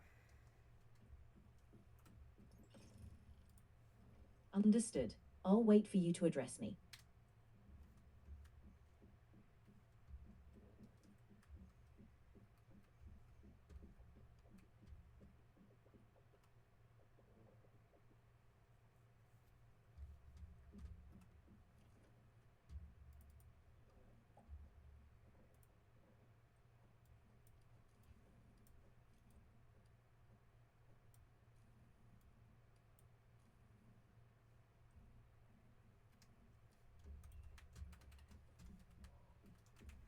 I gotta get a lot of steel so I can make missiles for my my rocket launcher.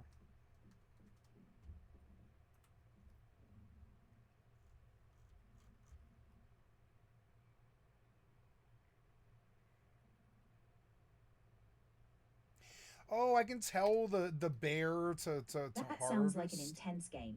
Good luck gathering all that steel. If you need any tips or help, just let me know. All right.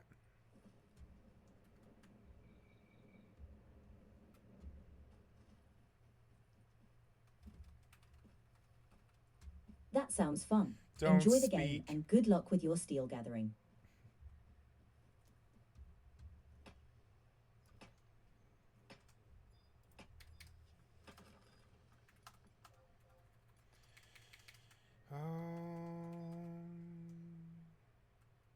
Oh, did I get everything out of my inventory? Kind of, not really though. Let's send it all. So I guess I'll go log over.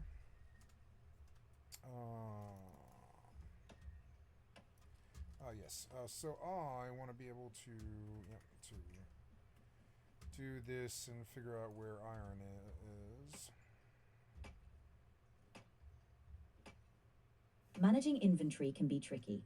If you need any tips on organizing or finding resources, feel free to ask. Good luck. Don't speak unless spoken to, please. What's her name? It's Alex Sam. Got it. I'll wait for you to address me. You keep saying that, but then you don't. Actually do it. Understood. I'll wait for you to address me. Thank you.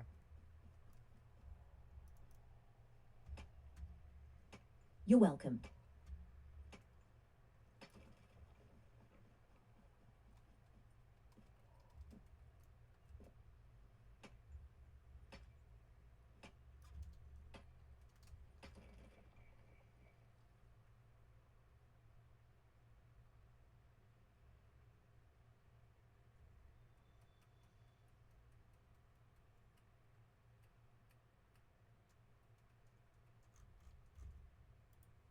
Go back to the main page here.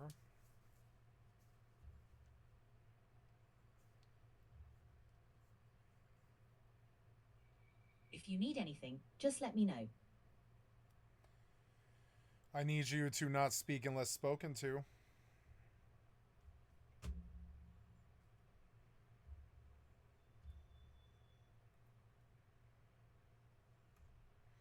Understood. I'll wait for you to address me.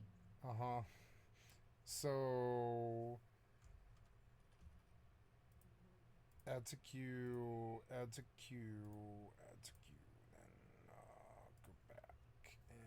And, I'm here whenever. Don't speak unless spoken to. If you need help with something, just let me know. There was no way that Charlie Kirk was going to come out and actively go against, no matter how much he hated or despised Israel's advocates I'll wait that for are you to address close me. associates Good. of his. He was never going to go against Donald Trump. And the evidence for that is Jeffrey Epstein. Charlie Kirk made a major deal out of Jeffrey Epstein leading up to the election. Let's get back to the situation at hand. Megyn Kelly breaks down the controversy surrounding Candace Owens, Bill Ackman, Israel, and Charlie Kirk. Tucker Carlson also had some statements that he made last night. A lot of people who are anti-Israel are coming out to say Charlie Cool. Kirk was also I got a billboard. secretly moving in the direction of being anti-Israel. Okay? Now, I don't know the veracity of these claims. Do I believe that Charlie Kirk was annoyed by all of the pro-Israel advocates that were major donors to his organization? Absolutely.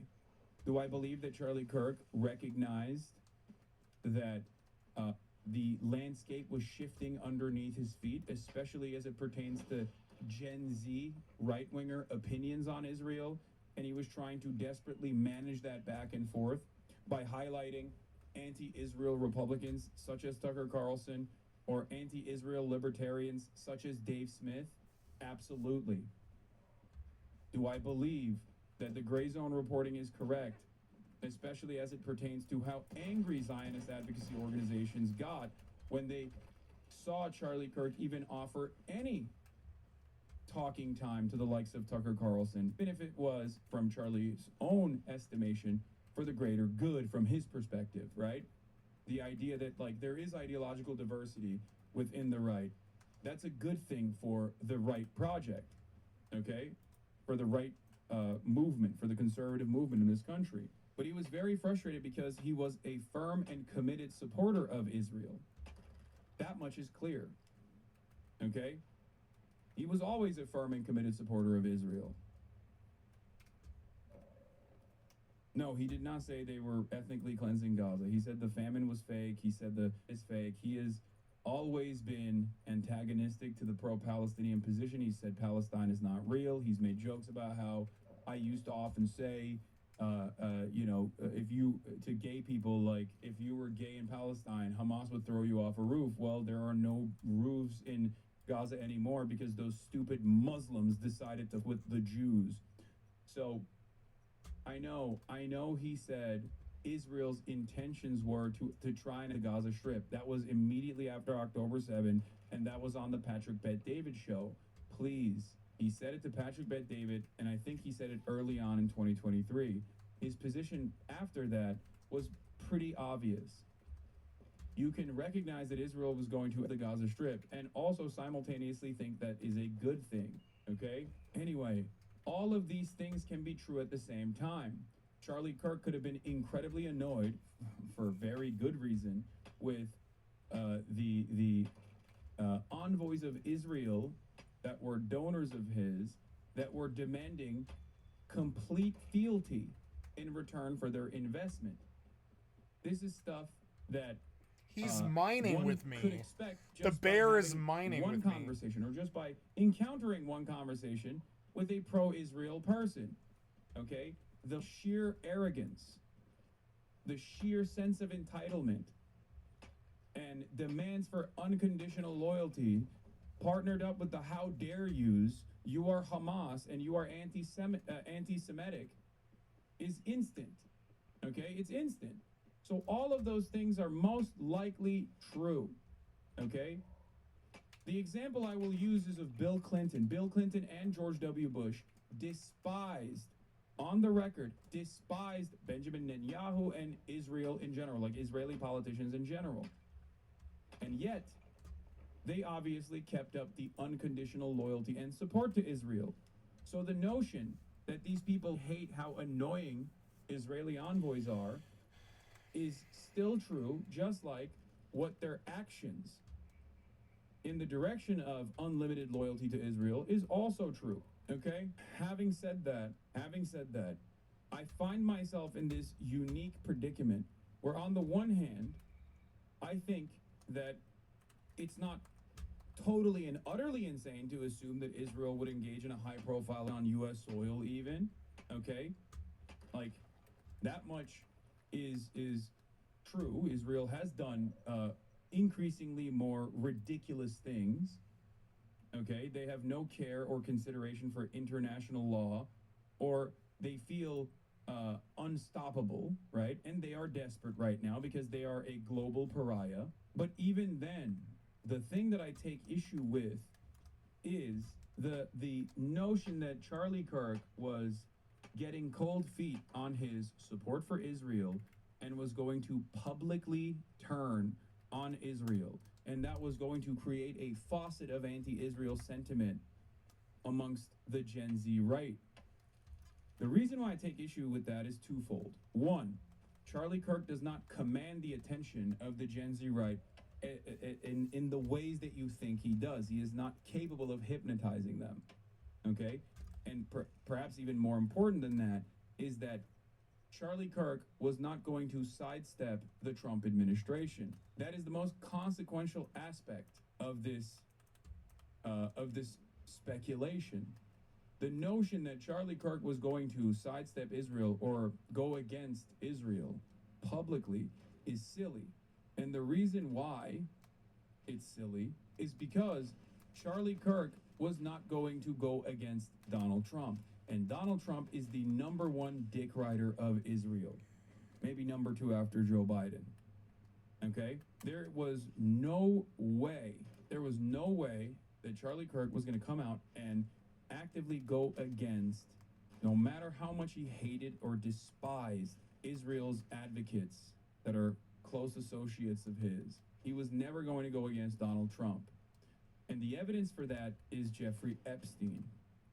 Charlie Kirk made a major deal out of Jeffrey Epstein leading up to the election and certainly after the election. And once the Jeffrey Epstein story put the crosshairs on Donald Trump, Charlie Kirk talked personally to Donald Trump and openly explained to his audience that he had gotten a boss call from Donald Trump and he was no longer going to talk about Jeffrey Epstein. So while Charlie Kirk, when talking to Megyn Kelly, for example, openly expressed his frustration with the pro-Israel donors that were smearing him as an anti-Semite, there is still no evidence that he would have turned on Israel publicly because Donald Trump is not turning on Israel publicly.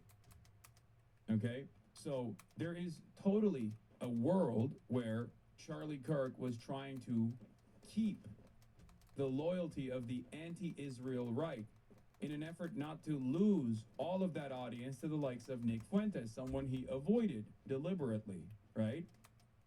And in an effort to do so, he brought Tucker Carlson and Dave Smith on to Turning Point USA Conference. He brought Marjorie Taylor Greene on, or said he wanted to bring Marjorie Taylor Greene on, and this caused major panic amongst pro-Israel advocates. All of this is real, okay?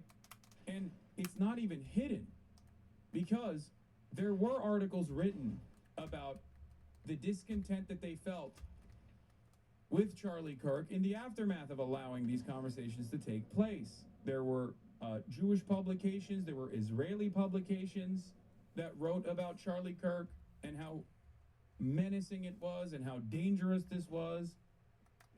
Laura Loomer is a great example of this as well.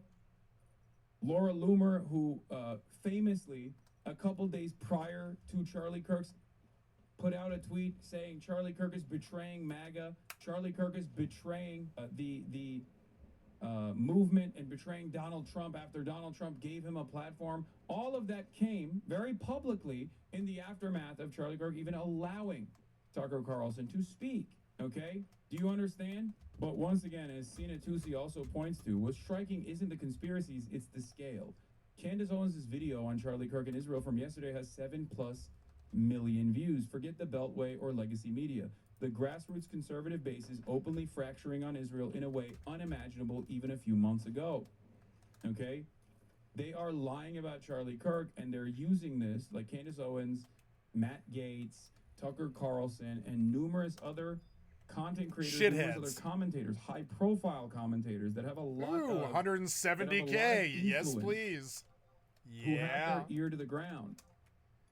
Ooh, 600K. I'm up. Respond to the animosity that the base feels are riding the anti-Israel sentiment. Nice, another 40K. So much so that this is actually shifting the administration's priorities, in my opinion, away I'm gonna from buy a the peacock Train charm. Tifa I'm gonna shooter buy a narrative, peacock charm. back to having to deal with how this wasn't an Israeli operation that assassinated Charlie Kirk at all, okay? Tucker Carlson said that Charlie Kirk told him at TPUSA Student Action. So, oh, my phone's ringing. Let's give me just a second here. Stop.